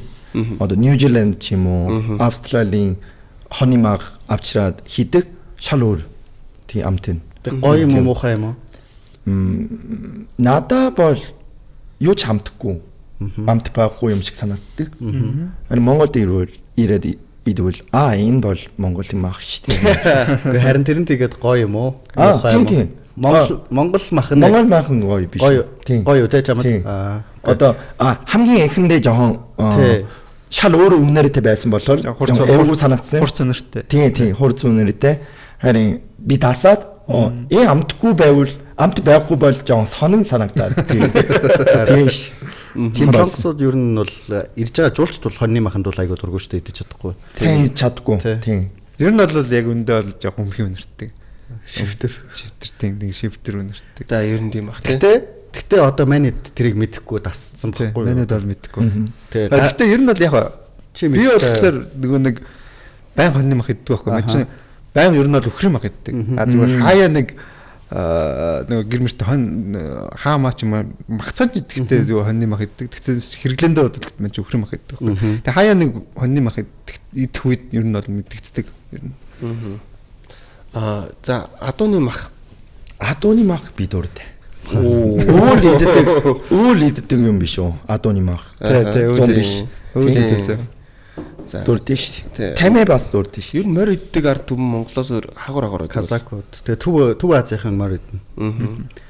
Харин тий. Кац. Ховор байна тий. Кац. Тарганы мах идэж үзсэн үү? Үзээгүй. Одоо хууль бус болоод. Манай тавраны мах солонгост байдаг шүү дээ. Тийм үү? Солонгос байгаа шүү. Солонгослоо гаргаад одоо зарж байгаа. Ууса. Тэгтээ хөл бус. Окей. За 3 хүн боодог байна. Ирээд аваад авах нь аваарай. Монгол хараал хэлж чадах уу? Чадна л та. Ерөнхийдөө ойлгодог. Харин хэлдэггүй. Тийм. Харин ойлгох болоод энэ хүн бол намайг жоон гомдоод байна гэж ойлгохын тулд сурсан байхгүй юу? Тийм. Тэгсэн чинь одоо хамгийн сайн найзтай юм уу? Бол жоон хэлдэг. Хэрэгдэг. Хэрэгэлдэг. Тийм. За ямар үг вэ тэр нь? За тэр бол тий. Одоо зөндөө байгаа шүү. Ер нь Монгол найзууд хэрэг байгаа вэ? Би надад ерөнхийдөө жоон улс 3 хүн байгаа. Солонгост 3, Японд 3, улс болгон Монголд 3 байгаа. За. Тий. Одоо тана 3 сайн найз ямар найз вэ? Ямар найз уу? Нэр хин. Баяра, Чимба, Цогтоо. Баяра Чимба, Цогтоо. Nice. Тий. Окей, эмхтэн байхгүй. Эмхтэн байхгүй. Тий. Тэгээд одоо ирээд Чимба бол айгу надтай 10 нас зуртай. За. Надаас дүүгээс харин хоорондоо чи гэж дууддаг. Тийм. Сайн найз болол. Монгол эмхтэн сайн найзтай болох уу? Одоо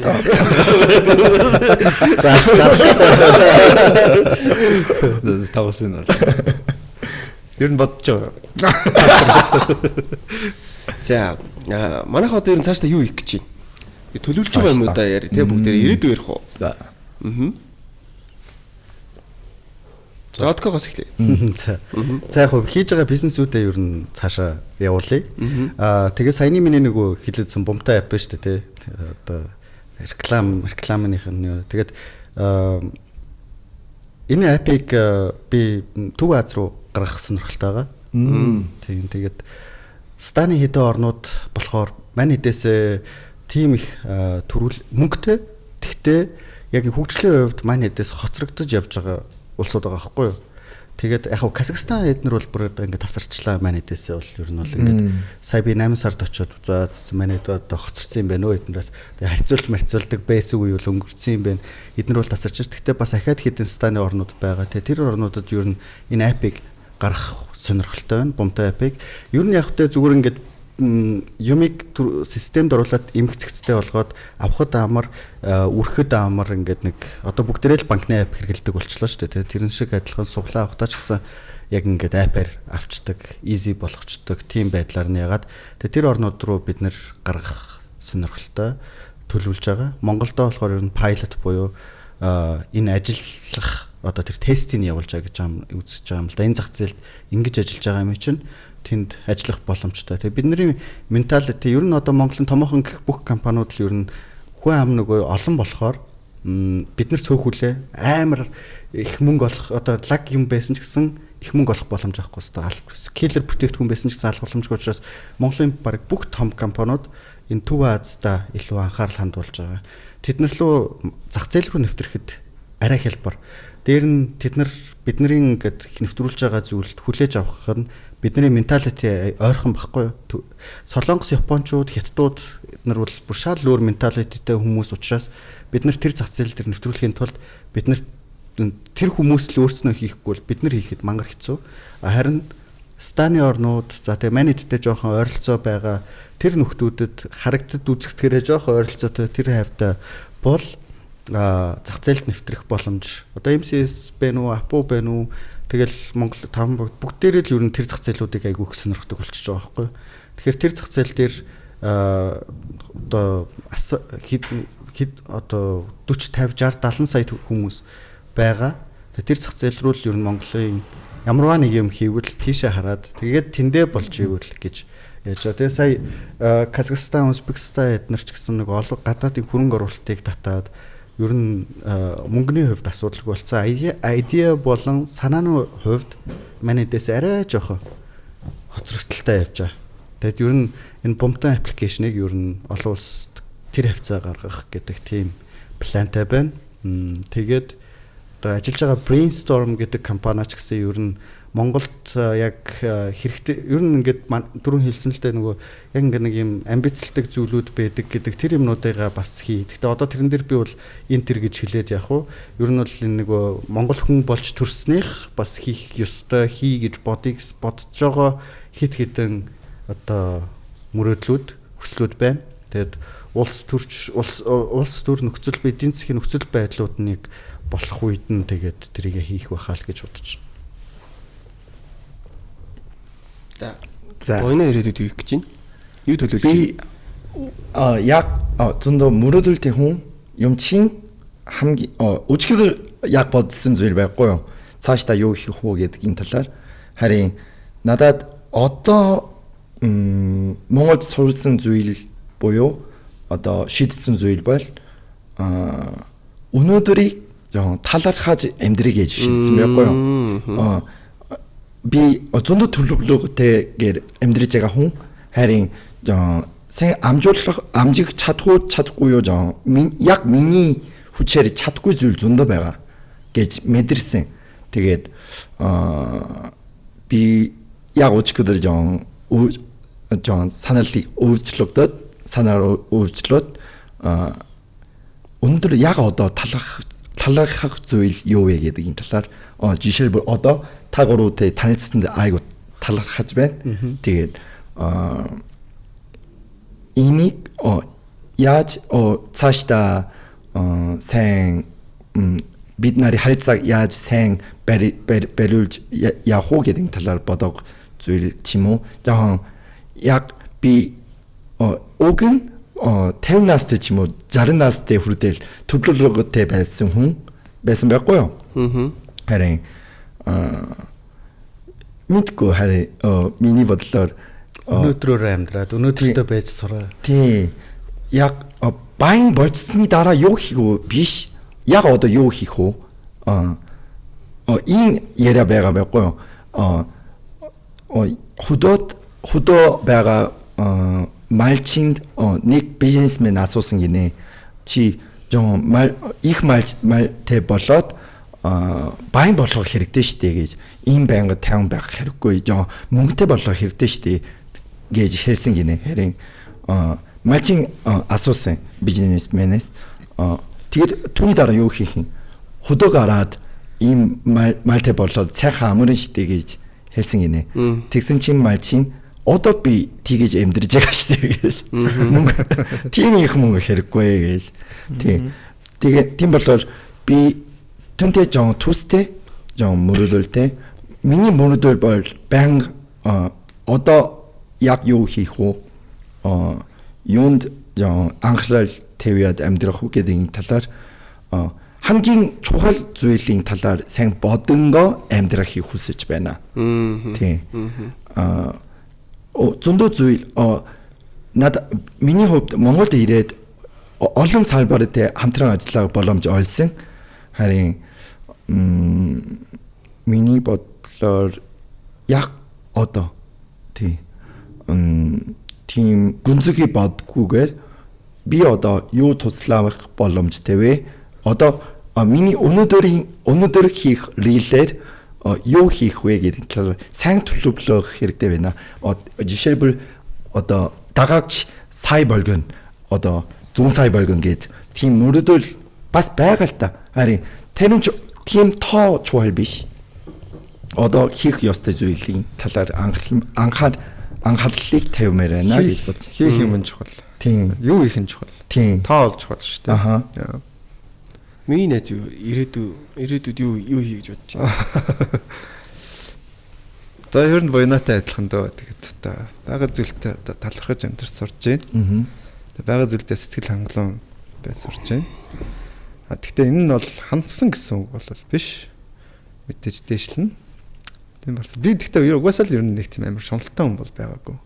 Юмд би тэгж амар шунтаж эд материал буюу эд хөрөнгийн тийм шунал угаасаа одоо байтгүй байсан. Тэгэл тиймэрхүү ер нь бол яг. Тийм. Би бас яг адилхан шүү. Би бас боёнотой яг адилхан бодолтой байгаа. Яг хөө гэхдээ төлөвсөн юмнууд бол мэдээж хэрэг байгаа. Төлөвсөн юмдээ хүрч юм бол мэдээж гоё, маш сайн. Гэхдээ бас л адилхан ер нь яг байгаа зүйлээсээ гоё сэтгэл хангалуун байгаа л өнөөдөртөө сайхан амьдрна гэдэг чинь одоо яг дөрөв ярьж 50 60 өрхтэй бас нэг тийм юм ямарваа нэг юм харамсмааргүй шүү дээ. Тэр үед би өстө гоё байсан да гэдэг чинь л одоо юу гэж бол. Хэдүүлээ чи адилхан л нэг 70 80 л өрхөөлөхтэй. Тэгэж бодож байгаа. Урт амьдрнаа. Тэг. За тэгээд хэдүүлээ өнөдөр бас зөндөө олон зүйлийн тухай ярилцлаа. Сэдвүүд ч маш гоё байлаа гэж бодож байна. Тэгээд өөр миний асуугаагүй та бүхний хэлхийг хүссэн, ярихыг хүссэн сэдв бий юу? Би сая жоон ярьж чадаагүй зүйл байгаа. Одоо монголчуудын онцлог гэх үү олон олон салбарын талаар сэн ярьж чаддаг, өөр чадвартай гэсэн шүү дээ. Одоо би миний ажилтдаг байсан салбарт ийм үг байсан.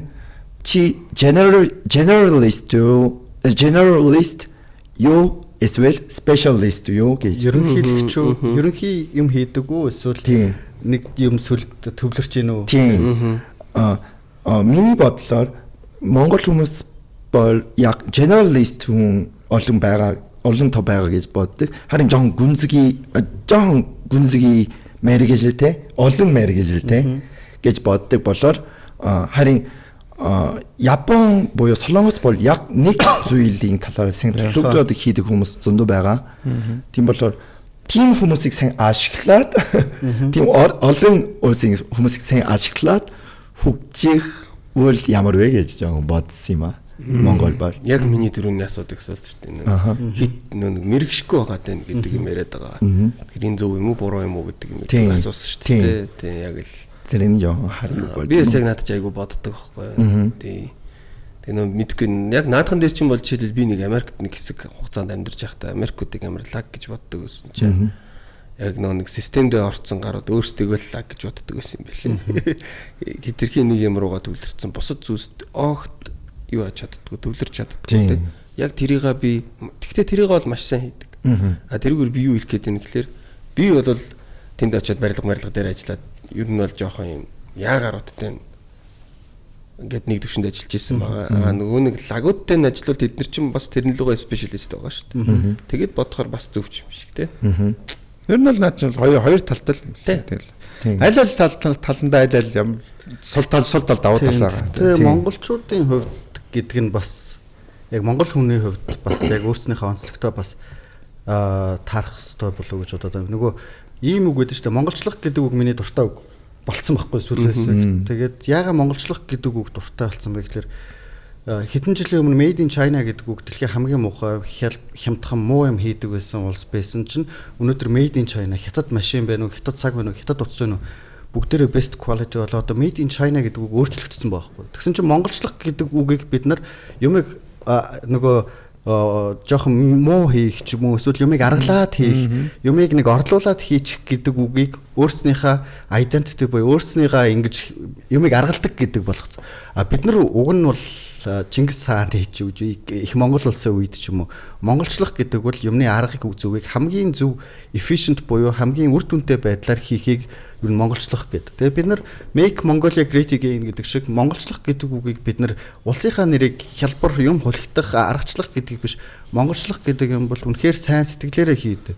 Юмыг гоё хийдэг, зөв аргыг олоод хийдэг гэдэг үг болгож тэгээ ер нь бидний хийж байгаа салбар болгонд яг монголчлоод юмаа хийвэл хамгийн гоё бүр перфект цэгийг нь олоод хийж байгаа. Ялангуяа нүүдэлчин ард түмний хувьд бол тэр хамгийн одоо бидний давуу тал гэхгүй юу. Тэгэхээр бид нар тэр давуу талаа өөрснөө гаргаж ирэхгүй бол зүгээр ингээд нэг юмыг энэний доогуур нэг юм цаас тавингуудаа за монголч болчлоо эсвэл нэг юмыг орлуулаа хийчлээ. Гэхдээ бидний тийм creativity буюу бидний бүтээл сэтгэлгээ ингээд нэг цаанаасаа одоо бүх италичууд пижак хийхэд нь бол цусных гэдэг шиг монголчууд бүгчүүд хүчтэй байдаг гэдэг нь цусных гэдэг шиг бидний нүүдэлчин хувийн хувьд бол яг монголчлох гэдэг сэтгэлгээ юмныг хурдан сэтгэж хамгийн зөвөр хийх гэдгийг ер нь зөв болгох гэж би одоо өөрийнхөө хийж байгаа салбар дээр хий гэж боддог. Тэгээд бас бусад хүмүүсийг ч гэсэн одоо өөрснийхөө салбарт юмаа гоё монголчлоод гоё хамгийн зөв аргыг олоод хийгээсээ сураасаа гэж тэгээд тэрийгээ зөв сайн хийдэг болоосай л гэж хүсдэг. Тэгээд одоо мань хэдийн одоо солонгосуудын яг юм менталити даваа талууд нь яг ингээд юмдаа одоо бидний ингээд солонгос кинон дээр хардаг ч юм уу эсвэл K-pop-аас үздэг ч юм уу тэр нэг өөр онцлогуд байхад бидний бас нэг ингээд нүүдэлчин ард түмний онцлогуудын тэр онцлогоо өөрснөө давуу талаа болгож гаргаж ирээсэй л гэж боддог. Nice. Гоё өнцөг. Подкаст румын хамтрагчаар Сан Мигэл бид бүхэнтэй хамтран ажиллаж байна. Бага калори агуулсан, гиз түрх мэдрэмж төрүүлэхгүй онцлогтой шинэхэн зөөлөн амтыг Сан Мигэл лайтаас мэдрээрэй. Подкаст румын хамтрагчаар Сан Мигэл. За та одоо би дахиад юм асуух гэдэг л да доогоос дуусах гэж байгаа юм шиг явах гэж байгаа юм шиг. Монголчууд хэр ухаантай хүмүүс вэ? Монголчууд ухаантай шүү дээ. Ер нь бол гадаадынх ихэнх орнуудыг бодох юм бол хайрцаглагдаагүй гэж боддог байхгүй. Амар тийм задаа сэтгэдэг. Тэргээр амар даваа талтай. Энэ хүн бас хэлэх бах тий. Манайдаг. Тэр нь бол яг хажууд нь сууж байгаа муу л. Бусад орнуудынхан бодвол хайрцаглагдаагүй. Амар тийм задаа сэтгэлээс тийм оюуны цар хүрээ амар тийм томтой потенциал ихтэй хүмүүс гэж боддоо шүү дээ. Гэхдээ тэгвэл одоо ингээд эсэргүүцлээ тавих юм бол тэгээд танаа улс яга юм ядуу юм бэ? Яга тийм утаатай юм бэ? Хэрвээ тийм амар ухаантай юм бол Icon дэлхийн 10-т ордог улс мөртлөө гэд би комментээр уншсан юм уу? Яг тэр асуултыг ингээд гадныхан манидыг ялангуяа турк мөркүүд ч юм эсвэл ер нь зарим манидтэй жоохон ингээд нэг юм түүх булаацалддаг улсууд манидыгээ жоохон доошоо их гэж үздэг. Бас хятадууд бас манидыг айгүйх яд юм бэлээ. Тэгээд та одоо тийм лаг юм бол одоо ийм л мундаг юм бол вай яагаад тийм модон жорлонтой байгаа юм бэ? За хариултанд тэгвэл. Үгүй би асуусан юм чинь. Чи өөрөө хариултанд байгаа шүү гэж. Наадах чинь бол би бол наадны чи хариултанд бол зүгээр нэг цог хэднээс л болж байгаа л. Тийм нэг одоо туулах хэвээр замаар туулж байгаа л одоо гэж бодож байна. Тэр хэсэг ер нь бол энэ бол цаг хугацааны асуудал ах гэж бодож байна. Энийг хүн болох өөр гэсэн зүгээр л харах байх л та. Тэгээ одоо жишээлбэл түркүүд ч гэдэм юм хятад бидний тэгж харж байгаа л бид нар Монгол хүн байж үзээгүй байхгүй юу? Тийм биз дээ. Монгол хүний ухаанаар амьдарч үзээгүй. Бид нар буйнагийн дотор ороод солонгос ухаанаар бодож үзээгүйтэй л адилхан. Миний бодлоор бол нэг жоохон үнэхээр ухаантай гэхдээ яг нэг нийгэм нь өөрөө жоохон буруу юм руу ухаантай болгоцсон юм болов гэж би зүгээр бодоод байгаа тий. Тэгж би зүгээр бодож байгаа. Одкогийн. Тий. За одко.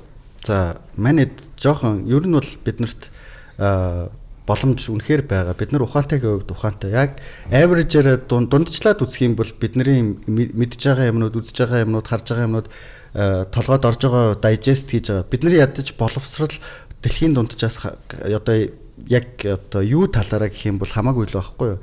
Одоо амьдралт юу талаараа биш, яг академик талаараа манайд чинь бол боловсролыг 10 жилд бол бид нар айгүй хүнд юм сурж төгссөн хүмүүс ахгүй бусд орнуудыг яах юм бол академик талаас тийм гэж үү? Тийм. Одоо 10 жилийн би Германд 10 жилдээ нэг хэдэн жил очиод явсан чи би чинь зүгээр гоц ухаантан болоод бүр ингээд genius болоод хүмүүс тооны машинаар заавал тийм ингээд хичээлээ бод. Тэрийг нь би цээж мэжээр бодож мартал амар яасан чинь тэд нар бүр ингээд шоконд орж мурцсан. Тэгээ би 3 анги дэше өсөрч мөсрөөд явцсан байхгүй юу? Яг ингээд насаараа орсон чинь тэгсэн чинь миний нөгөө яг скил нь тийм болохонгод тэгэл хөөрч мөрөөл Германд амар сурч мурч байгаа буцаад Монголд ирэл нөхөө тэр ангид орсон чинь цэцэг царайлал байхгүй болчихж байгаа гэж буцаад доошоо орохгүй гэж яагаад за энэ анги дээрээ үлдчихээ энэ насныхаа одоо дээшээ насныхаа гэсэн үг шүү дээ. Тэгэхдээ өдөр шөнөгүй хичээл хийж байгаа тэр ангидаа үлдээд сургуулаа төгсөжсэн байхгүй. За баядгүй. Тэгээд монголчууд дээр болохоор бид нэр арай жоохон илүү юу тиймээ түрүүний хэлсэн зөв ер нь тэр нөгөө хідэн хүмүүсээс болоод бид нэр ингэж байгаа гэдэг бол үнэ. А гэхдээ бас хаяа Facebook арахаар тэр дээгүүрэнж байгаа ч доогүүрэнж байгаа ч бүгдээрээ л ялгаагүй юугаа алдсан байна л гэж бодоод идэв шүү дээ. Гэхдээ яг ингээд average хүмүүс, дундаж хүмүүс бол олон байгаа байх гэж чин сэтгэлээсээ итгэж гин. Тэгэд бид нар яг өөрснийгаа тэгж дүгнэхээс илүү гадны хүмүүс манайдыг хэр гэж боддсон бол надад илүү бараг сонирмоо. Солонгост бас иймэрхүү асуулт байсан. Харин миний бодлоор тэр асуултын талаар жоон асуудалтай гэж бодож байгаа. Яагаад гэвэл хүн болгон өөр одоо basically тийм болоор жоон хариулах нь хэцүү. Тэр Солонгост бас адилхан асуулт байхгүй юу? Харин миний бодож байгаа зүйл жоон мэдрэмж ийм жоон ярмаа байгаа зүйл байгаа. Монголчууд нь айгу дасанд хурдан Солонгос ирээд Солонгос соёл дасаад зүгээр Солонгос хүн шиг амьдраад Япон очвол Японд очоод Япон шиг амьдраа айгу хурдан хүмүүс. Тэгээд хэл сураахан бас айгу хурдан сурдаг. Тим дасан зохицох чадвар сайтай. Тийм. Тэгээд харин миний бодзыга зүйл нь илүү цойл зүйл да. Аль нь илүү хан тэвэ гэж биш.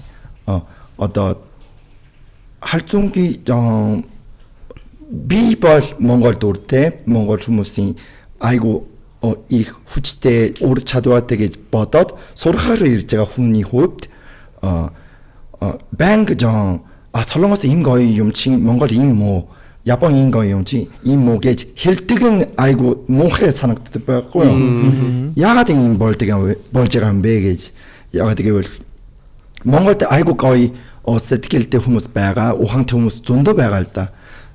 Тийм болоор хүн өөр сая хэлсэнчлэн өөрөө улсын хүчлийн дагаах хэрэггүй шүү дээ. Шал өөр stage байгаа Монголд. Тийм болохоор Mongolia style гэж би монголчлоод одоо жишээлбэл одоо capitalism им үед яг Монголын стилээр хөгжүүлэх тийм шат байгаа гэж бодож байгаа. Тийм. Яг юу лээ? World War шиг биш. Тийм. Энэ Монгол онцлогийн даутайлыг тийм шингээгээд хөгжүүлээд тийм маягаар хийж амжуулж чадна гэж би бас боддог. Тийм болохоор монголчин ухаантай гэж боддгоо гэж асуувал мэдээж тийм хүн байгаа, тийм биш хүн бас байгаа гэж би тийм боддог. Яг гэвэл өөрөө хүн бас өөр улсын хүмүүс бас адилхан болохоор харин тийм асуудалтаас илүү энэ байгаа монголчуудын ийм давуу талыг яаж ашиглаад сайн нийгмийг байгуулах вэ гэдэг талаар тий ярилцмаар байна гэж бас тий Зүг. Бийлгүй. Мэдгүй. Би ингэж ойлгоод байна. Дээр үед бол бидрийг айгүй их тийм энэ айгүй хумсар доорын хүн гэж ярьдаг байсан шүү дээ. Ухаан хумсар хоёр чинь тустай зүйл юм байлээ л дээ. Яг хүн болгоо ухаантай байх боломжтой. Дэлхий дээр байгаа хүн болгоо. Яг би тэгтээ яг Монгол үндэстнээ нэг тодтогоод байгаа юм биш шүү. Гэхдээ тодтохоос аргагүй юм байлээ. Яа тэгэхээр зарим нэг талаараа бид нар ухамсарын дээд түвшинд маш олон жил амьдарсан. Тэрийгээ дагаад ч тэр манай Монголын түүх болоод дэлхийг эзэлж исэн түүхэн хүртэл бас арай тустай зүйл байгаад байдгийг. Тэрүүгээрээ бид нар өөрсдөө монгол хүн учраас бас бахархах ёстой гэдэг утгаараа ярьж байгаа. Тий. Тэгэхээр яг хөө бид нар бол маш олон жилийн туршид бол ухамсарын дээд түвшинд байсан. Долгион давтамж гэж зүйл байгаад байгаа л да. Энэ дээшээ унж идэг, босч идэг. Бидний энд нэг юм болчирхай байдаг ч гэдэг юм уу те. Тэр болчирхайг бид нар яаж буруулах ёстой ч гэдэг юм. Нэг тийм нэг арай өөр ухаан байгаад байгаа. Ингэхдээ шинжлэх ухаан бол биш байгаад байгаа. Бидэрт бол ухамсарын хувьд бид нарт одоогийн байдлаар айгу уналттай байгаа жилүүд яваад байгаа юм болов. Тэрнээс бид ухамсарын хувьд яг одоо ингээд гой сэрж чадах юм бол монгол хүмүүний ухаантай бол ярих юм байхгүй. Амарлаг. Тэдний генд бол айхтар зүйл бол би бас одоо юу гэдэм байгаа. Бидэрт өгж байгаа өвөг дээцийн өгөгдөл бол айхтар. Энийг бид нар зүгээр нэг хэсгийн хугацаанд хөлдөөч зарцаачаад байгаа л гэж би хувьдаа зүгээр бодоод байгаа. Тэгэхээр тийм зүйлийг сүүлийн үед зүгээр айгүй их судлаад байгаа гэх юм уу те. Монголчууд ухаан гэд ярьдгийн одоо юу уг нь болохоор ухах гэдэг үг байхгүй. Ингээ ухаад олох гэдэг те. Малчин ухаан гэж ярьдагаас малчин мэдлэг гэж ярьдаг. Мэдлэг болохоор чинь энэтхэг үг байхгүй юу? Вэд үг те мэдэх гэдэг үгүүд бол монгол хүн болохоор ухдаг, ухаж олдог, ухаж сэтгэдэг, юмны артлыг бодож олдог. Тэгэхээр монгол хүмүүс яг ухаан гэж ярих юм бол энэ бүр яг дэлхийгээс шал өөр зүйл болчих жоох. Чи сая шинжлэх ухаан ярьсан шүү дээ, тэ. Энэ айгу гоё үг байгаа байхгүй. Шинжлэх ухаан ухаж олдог, тэ. Тэгээд ер нь бол монголчуудыг бид нэр ингээд бас түрүүн ингээд ярьж хахад яг ухаантай юу эсвэл хэдүүлээ өөрөөр асууж болно шүү дээ. Мэдлэгтэй юу гэж асууж бас болно те. Ухаантай гэвэл монголчууд бүр айгүй сайн ухаантай хүмүүс байхгүй. Ухаан гэдэг үг нь зөвхөн монгол одоо орчуулахад айгүй сонин үг юм байл л те. Тэр ухах гэдэг, digging гэдэг үг байхгүй юу? Ер нь бол те. Тэгээд тэгж яг асуух юм бол монголчууд бол ер нь бас хамгийн ухаантай хүмүүсийн л нэг байх гэж бодож байна. Тэр нь different шүү. Миний нөгөө ярьж байгаа. Биш бас их сони юм байна. Бид нар ингээд айгүй их монголоо магтдаг хүмүүс юм байна. Тэгээ хэд монголоо магтаад ирсэн чинь нөгөө нэг гадны хүн ороод ирэнгүүт хэд монголоо магтах чинь бас нэг юм эвгүй болоод ирж шүү. Би тэгээ нэг юм хэд монголоо магтаад нэг юм солонгосыг доош нь хийх гээд байгаа юм шиг санагдаад би ингээд зүгээр санаа зовж байгаа. Үгүй. Тэгээ би зүгээр тэрийг шууд тийм шударгаар хилцэн баг шудархан баг. Зүгээр тэр зүгээр надад эвгүй байла. Тийм үү. Тэрнээс би одоо юу гэдэм байгаа солонгос түмнийг доош хийж байгаа юм биш шүү. Би тийм утгаараа хүлэн аваагүй ч мэдж байгаа заа. Гэхдээ надад эвгүй санагдаж байгаа. Би бодзега зүйл нь сайн хэлсэн чинь ухах утгаараа ухаантай гэвэл айгүй ухаантай шүү дээ. Нэрээ монголчууд нь тэгээд миний бодзега зүйл нь солонгос бас адилхан асуудал те. Жохон өөр үйлстэй жохон харьцуулах хүмүүс байгаа. Энэ жишээлбэл солонгос хүмүүс бол байнга японочдтой харьцуулдаг. Одоо бид нар Японоос илүү юу биш үү гэж. Харин тиймээс илүү одоо бидний авчега сайн зүйл нь юу вэ гэдэг талаар сайн төлөвлөх хэрэгтэй гэж бодсон. Солонгост байхдаа Монголд бас адилхан. Би Монголд айгүй хайртай. Тэгээд наадмын нээлттэй очоод Чингис хааны зураг үзээд гэж амлцсан. Тийм айгүй би хүндэтгэдэг орон байхгүй Монгол бол манай Монгол бол тэгээд зүгээр ийм ранк хийх биш жишээлбэл дэлхийн хамгийн шилдэг газар их сургууль бол Harvard юм уу? Солонгост бол Seoul их сургууль юм уу? Тийм маягаар ярих юм биш шүү. Би зүгээр тийм талаар бодохоос илүү яг одоо бид нар авч байгаа зүйл нь юу вэ? Хамгийн гоё юм нь юу вэ? Сайн зүйл нь юу вэ гэдгийн талаар сайн илүү төлөвлөх хэрэгтэй биш үү гэж бодож байгаа.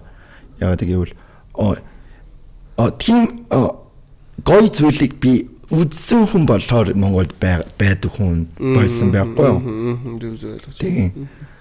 Тийм болохоор олон улсад Монголын талаар танилцуулмаар байгаа нэг хүн болохоор тийм яг тийм утгаараа би хэлсэн. Тийм. Чи тэгтээ хэлний энэ буйна хэлний одоо хязгаарлагдмал нөхцөлт ч гэсэн өөрийгөө чи амар сайн хэлээ. Дээр нь монголчуудыг бас айгүй сайн ажиглаад тэгээ бидний бас хараагүй зүйлүүд ч юм уу эсвэл ер нь яг ингээд бодоогүй зүйлүүдийг бас айгүй гүн бодож чадсан байна. Миний зүгээр филингэр бол чи бас айгүй их энэ талаар бодож исэн ч юм уу эсвэл ер нь айгүй гоё биднийг ингэж дүгнэхэд бол гоё одоо жишээ нь бол чиний сая хэлдэг чинь ингээд нүүдэлчин ард түмнийг жишээлх юм бол шал өөр эдийн засагтай ч юм уу шал өөр суурь иргэншилтэй эдийн засаг ч юм уу юугаар нь одоо дөнгөж мань хэд суурьшаа дудааг байх юунуудыг ингэж хооронд нь ингэж харьцуулаад жинлээ тавих юм бол угаасаа тэр улсууд суурин иргэншилтэй улс орнууд угаасаа хэд дахин төрүүлээд явцсан байдаг. Манай эдэн одоо нэг сая чиний дуртай байгаа байгальтай гоё байдаг байгальд ингэж гоё таашаалаа тэрүүгээрээ манайд нөгөөдөөсөө хит хол бас гişэ явцсан байдаг. Тэгэхээр хоёр алим уу лирүү эсвэл алим уу ловно гэж харьцуулж байгаа юм шиг болчих гээд байгаа байхгүй. Тэгэхээр нэг юм ранкнд бити тавиа гэж байна тийм. Яг зөв. Нөгөө би айгүй их боддог сэдв байхгүй энэ бол. Тийм. Ялангуяа би өөрийгөө жоохон доошлоод боддог хүн байсан. Харин Монголд ирээд тийм бодох шаардлагагүй байна. Байгаагаар жоохон амьдрийг болсон болохоор тий сурсан зүйл зөндөө болохоор тий угаасаа дэлхийн стандарт гэвэл угаасаа Европ ч юм уу Америк бүтээсэн тийм стандарт байхгүй юу? Миний бодлоор монголчууд бол өөрийн стандарт бүтээх тийм чадвартай хүмүүс гэж боддог. Шинээр жоохон өөрийн стандарт бүтээд жоохон амьдрах тэгээ өөрсдийнхөө стандарттай байх хэрэгтэй. Тийм чадвартай гэж боддог болохоор тэрийг жоохон сайхан гаргасаа гэж би дагаад явнаа. Окей бодож байна. За тэгээд хамгийн сүүлд нь болохоор нэг юм ба. Одоо подкаст ерөнхий миний асууж байгаа асуултуудаас одоо ингээд ургаад явж байгаа. Гэтэл одоо зочид маань өөрсдөө бас энэ талаар ярих гэж бодож байгаа асуулт ч юм уу сэдв байх юм бол ярилцах хэрэгтэй байна. Тэгэхгүй бол ганц миний үзэл бодлоор явна гэдэг чинь шудраг бос гэж боддог байхгүй. Тэгэхээр тийм зүйл бий юу? Байхгүй бол хэдүүлээ подкаста төгсгий. Байгаа бол ярилцаж болчих. Айгу төлөвлөлөөд ярьжсэн болохоор тий. За би зүгээр поинтыг хэлэхэд бол ер нь бол эргэн бүр баяжхтун гэж хэлдэг ш. Бид нар Монгол улс дундаж хүмүүс болон дунджаас дээш хүмүүс илүү олон болж иж бидний харах өнцөг одоо Монголын хөгжил илүү юу болох байхаа хүмүүсийн ярьж байгаа хэлж байгаа тэгээ нөгөө бидний орк гэдэг байгаа зүйл чинь би ч өөрөө ч орк байсан. Бидний орк гэж байгаа ер нь юунууд бол менталитетаас гадна бас санхүүтэй бас айгүй холбоотой зүйл байгаа юм. Өнөөдрийнхөө амьдралыг яа гэж тэр нэг nice байх гэдэг зүйл ихэнх хүмүүсийг хайж байгаа зүйл байхгүй юу? Одоо ёс зүй ч юм уу эсвэл одоо тэр нөгөө нийгмийнхаа дэг журам гэдэг зүйлийг хайчиж байгаа. Тэгэхээр ер нь бид нар манай дундаж давхраг их болж иж бид нар оркгүй нийгэм бидний хөгжил улам хөгжих болоо гэдэг зүгээр миний нөгөө бодож байгаа take гэх юм уу одоо what's your take гэдэг шиг миний яг хэлэх зүйл бол манай дундаж давхрахыг илүү олон болгоход манай төр засаг илүү анхаарах хэрэгтэй. Баячуудыг нь улам баян ч юм уу эсвэл хятадчиг улам яг ийм завсар байгаа дунд нь айгүй цөөхөн байгаад байхгүй. Gap нэрэ холбоо. Тэгэхээр бүр холдохоос нь өмнө яг дундаж давхрахыгаа илүү дэмжиж ажил төрөл хийж байгаа нөхдүүдээ ажил компани ажилуулад ч юм уу эсвэл өдөр тутам өглөөнөөс орой хүртэл ингэж ажиллаж байгаа хүмүүсээ айгүй их дэмжээсэй гэж зүгээр одоо танах улс төр нийгмийн биш ч гэсэн гэлээ залуучууд их үзэж байгаа болохоор миний зүгээр хийх санаа одоо зүйл бол тэр байх гэж бодож байна. Тэгэхээр залуучууд ч гэсэн одоо зарим тохиолдлоор ингээд мөнгийг devil гэж хардаг хүмүүс биш дээ. Одоо мөнгө бол өстой root of evil гэж гадны үг байдаг шүү дээ, тэ. Гэхдээ бидний яг түрүүн хэлдэг шиг модон жорлонгүй боллоо, утаагүй болчих юм бол, түгжээг болчих юм бол бидний амьдралын түвшин дээшлээд бид нар бие биентэйгээ бүгдээрээ гоё харьцаа, бид нар бүгдээрээ happy байх боломжтой болсон аахгүй юу? Тийм. Тэгээд тэрнийг шийдэхин тулд бид нар уул уурхаагаараа шийдэж болж гин, түрүү хэлсэн толгоогоороо шийдэж болж гин. Тэгээд энэ цахилгаан станц барихын тулд асар их мөнгө олно. Тэгээд уул уурхаагаа манай бүгдээрээ эсэргүүцээд байдаг байхгүй юу? Уул уурхаа ч юм уу. Эсвэл ер нь гадны хөрөнгө оруулалт. Гадаад хүн ирээд мөнгө оруулаад бизнес хийх гэдэг байхгүй. Тэд нар биднэрт ханд өгөхгүйгүй. Тэд нар бид нар ингийг дэмжиж эсвэл одоо ингээ сайн санаатаатай ирээд Монгол улсад мөнгө гэж өгж байгаа биш. Зүгээр бизнес хийгээд мөнгө үржүүлээд бас ингээд яваад тэгээд ашигтай болвол тэгээд гар тий гэж лагаас болохоос биш сайн үсэн хинч баг ирээд Монгол улсад ингээ хөгжих гэх юм байхгүй. Тэгэхээр гадныхыгаа ингэж хамтдаа хөрөнгө оруулалтаа маш их татаад цахилгаан станцаа бариад утаагүй болоод жорлонд юугээ халуун хөдөө устаа болоо гэр оруулахгүй болоод ингээ гоё хөгжихийн төлөө гэж хэлмээр байсан. За баярлалаа. Нэг Япон жуулчин ирээд хөдөө явж байгаа 0 анх удаа модон жорлоо орсон юм байл та. Тэгээ нөгөө гайд нь гайхаад ирэхгүй болохоор гайхаад 0 руу очсон чи. Хоёр модон жорлон чи ингээ хоёр банцтайгаа сууцсан. Тэрэн дээр сууцсан байсан. Сууцсан байсан гэж тэр асаа амар тий. Нэтэн байсан болов? Тэр одоо 100 байсан байгаасаа л гэж бодлоо. 100 байсан байдаг. Одоо нөөц байсан бодоод одоо суухгүй байдаг тий. Би хэлмээр байгаа зүйл нь би өнөөдөр худлаа шал огт хэлээгүй тийм болоо жоо сэтгэл жоо сонирн байна. Ягаад гэвэл жишээлбэл Монгол хүмүүс уухантай гэж боддгоо гэж асуусан чи уухантай гэж хариулаад дуусвал зүгээр дуусах тийм сэдэв. Харин би жинхнээсээ Монгол жоо төлөвж байгаа хүний хувьд монголчлох зүйл нь одоо айгу чухал сэдэв гэж бодож байгаа. Тийм. Солонгос хүний хувьд солонгос соёл бол айгу жоо өөр улсын соёлыг дуурайсан соёл байхгүй. K-pop бас жишээлбэл K-pop гоё энэ гэж хэлдэг дээ. Харин жинхнээс солонгосчууд өөрийн соёлыг уламжлалын соёлыг дуртай юу гэдэг үл тийм биш гэж санагддаг. Жишээлбэл пансури ч юм уу, хамбук ч юм уу зөндөө байгаа да харин өмсдөггүй шүү дээ. Залуучууд ч юм уу гэр бүл юм баг алдаг болжсэн соёл. Тийм. Тийм байсан ч үзүүлэлттэй жоо бид нар ийм өмсдөг шүү юм шиг тийм харуулж байгаа. Тийм харин Монгол бол тийм болох шаардлагагүй гэж боддог байхгүй юу? Надад бас хоёр дэлтэй айгу гоё хувцас гэж боддог. Тийм. Тэгээд одоогийн үе бас одоо сайн өмсдөг шүү дээ хүмүүс нь. Тийм уламжлалыг сайн шингээгээд тийм хувцасаа гэж бодож байна. Тийм. Угаасаа монголчууд нь Монголд айгу хайртай хүмүүс зөндөө байгаа болохоор өөрийн үлд тэрэн хамгийн давуу талтай гэж боддог. Тийм. Би солонгос хүний хувьд бас солонгосчууд солонгос улсад тийм хайртай болоосаа гэж боддог байхгүй юу? Тийм болохоор тийм. Монголчууд нэрээ дээл мэлээ нэр цагаан сараа заавал өмсөн, наадмаар заавал өмсөн тий. Гэтэ залуучуудаас бусдаг л ер нь хүмүүс айгүй хүмсдэг тий. Тийм. Ер нь өмсдөг шүү дээ тий. Гоё шүү дээ. Баяр ёслоор бас амар. Надад бол ийм Монгол захтай ийм хантаац 3 4 байдаг. Ер нь би бас хөрхөө өмсдөө шүү дээ. Гоё л. Тийм энгийн амьдралаас тийм хайрын мэдрэмжийг авч байгаа айгуу гоё гэж санагддаг. Nice. Окей. За маш их баярлалаа. Тэгээ подкаст энэ хүрээ өндөрлөж хэдэн минут ярьсан. Тэгээ харчаа. За 30. Цаг 43 минут ярьсан. Тэгэл катлал багсаал. Ер нь маань ч нэг 90 минут байхгүй. Тэгэхээр нэг дундуур нь хэдүүлээгийн нэг төр зогссныг тооцох юм бол ер нь 90 минут ярьсан байж байна. За. Гэтэ бас яриал юмэр шүү. Цаашаа яваал ямар бага ярьчваа гэсэн юм шиг тийм мэдрэмж төрлөө надаа. Тэгээ урлагийн хүлээ авч хүлцэн ирсэн зочдтой маш их баярлалаа. За баярлалаа. Тэгээд би нэг үг хэлтий. Тухтай байж чадуу. Тэгээд подкаст мань таалагдуу гэж ярихсан зүйлс ярьж чадуу.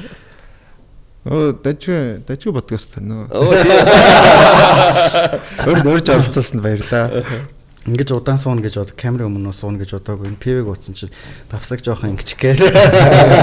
Өөх нь л гэхдээ тухтай байлаа тэг ярих гэсэн яг бодож ирсэн ойрд нь ингэж нөгөө ярих хэрэгцээг тийм паблик олон нийт одоо хүмүүстэй ингээл ажиллаараа байн ирж байгаа. Гэхдээ яг олон нийтэд хэлмээр байсан зүгээр фэйсбүүкээр одоо ингээ нэг хаяа нэрвдэж бичдэг ч юм уу эсвэл хаяа гоё ингэж огшиж бичдэг юмнууд байдгийг багцлаад одоо олон нийтэд чиний суугаар дамжуулаад хэлье гэснээр бас хэлчлээ. Гэтэ миний санаа тийм хэрэгтэй хэрэггүй гэдэгтэй хамаагүй зүгээр би яг ингээ өөрийн хэлье гэж бодсон зүйлээ л өнөөдөр гоё хэлцэн гоё боломж олгосон баярлаа.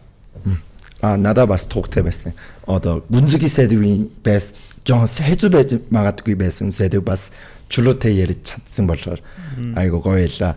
Тэгээд би өнөөдөр бас одоо Джон цастай болохоор зам тийм Джон бодсон зүйл нь жижиг сажиг зүйл гэсэн тийм цасан дээр алж байгаа өвөө ч юм уу эмээ жоохон тусмаар байна гэж бодсон. Ягаад тийм жижиг сажиг зүйл гэсэн хамгийн чухал зүйлийн дод нэг гэж тийм мэдрэмж төрсэн байхгүй. Энгийн амьдралд би яаж сайн амьдрах уу гэдэг талаар бодсон. Тийм боломж олсон айгу баяртай байсан шүү. Тийм. Nice. За маш их баярлалаа. Тэгээд подкаст руу өнөхөр өндөрлөж байна. Тэгээд зочдтой тэгээд цаашдынх нь ажил амьдралд эрүүл мэнд одоо юу байдیں۔ Тэ бүхэл зүйлсд нь өөртөө өсдөг хамгийн сайн сайхан бүхнийг хүсье. Баярлаа. За баярлаа. За тэгээд подкаст руу өнөхөр өндөрлөж байна. Хамтаасан та бүхэндээ маш их баярлалаа. Powered by Airplane. Аялыг хөгжиж гэдэг үрэтэ явдаг байгаа. Тэгээд бид бүхнийг байнга дэмжиж ажилдаг XM Broker, San Miguel амун Zubroco-гийн Jim бид бүхэнтэй хамтран ажиллаж байгаа. Avandra амун Otco-гийн Bomton аппликейшн бол манай энэ удаагийн дугаартаас хамтран ажиллаж байгаа. За тэгээ ирэх дугаараар ирээд уулзцгаая. Баярлаа. Баярлаа. Powered by Airplane. Аялыг хөгжиж. Podcast Room-ийн хамтрагчаар San Miguel, XM Broker, Zubroco, Bomton цуглааны аппликейшн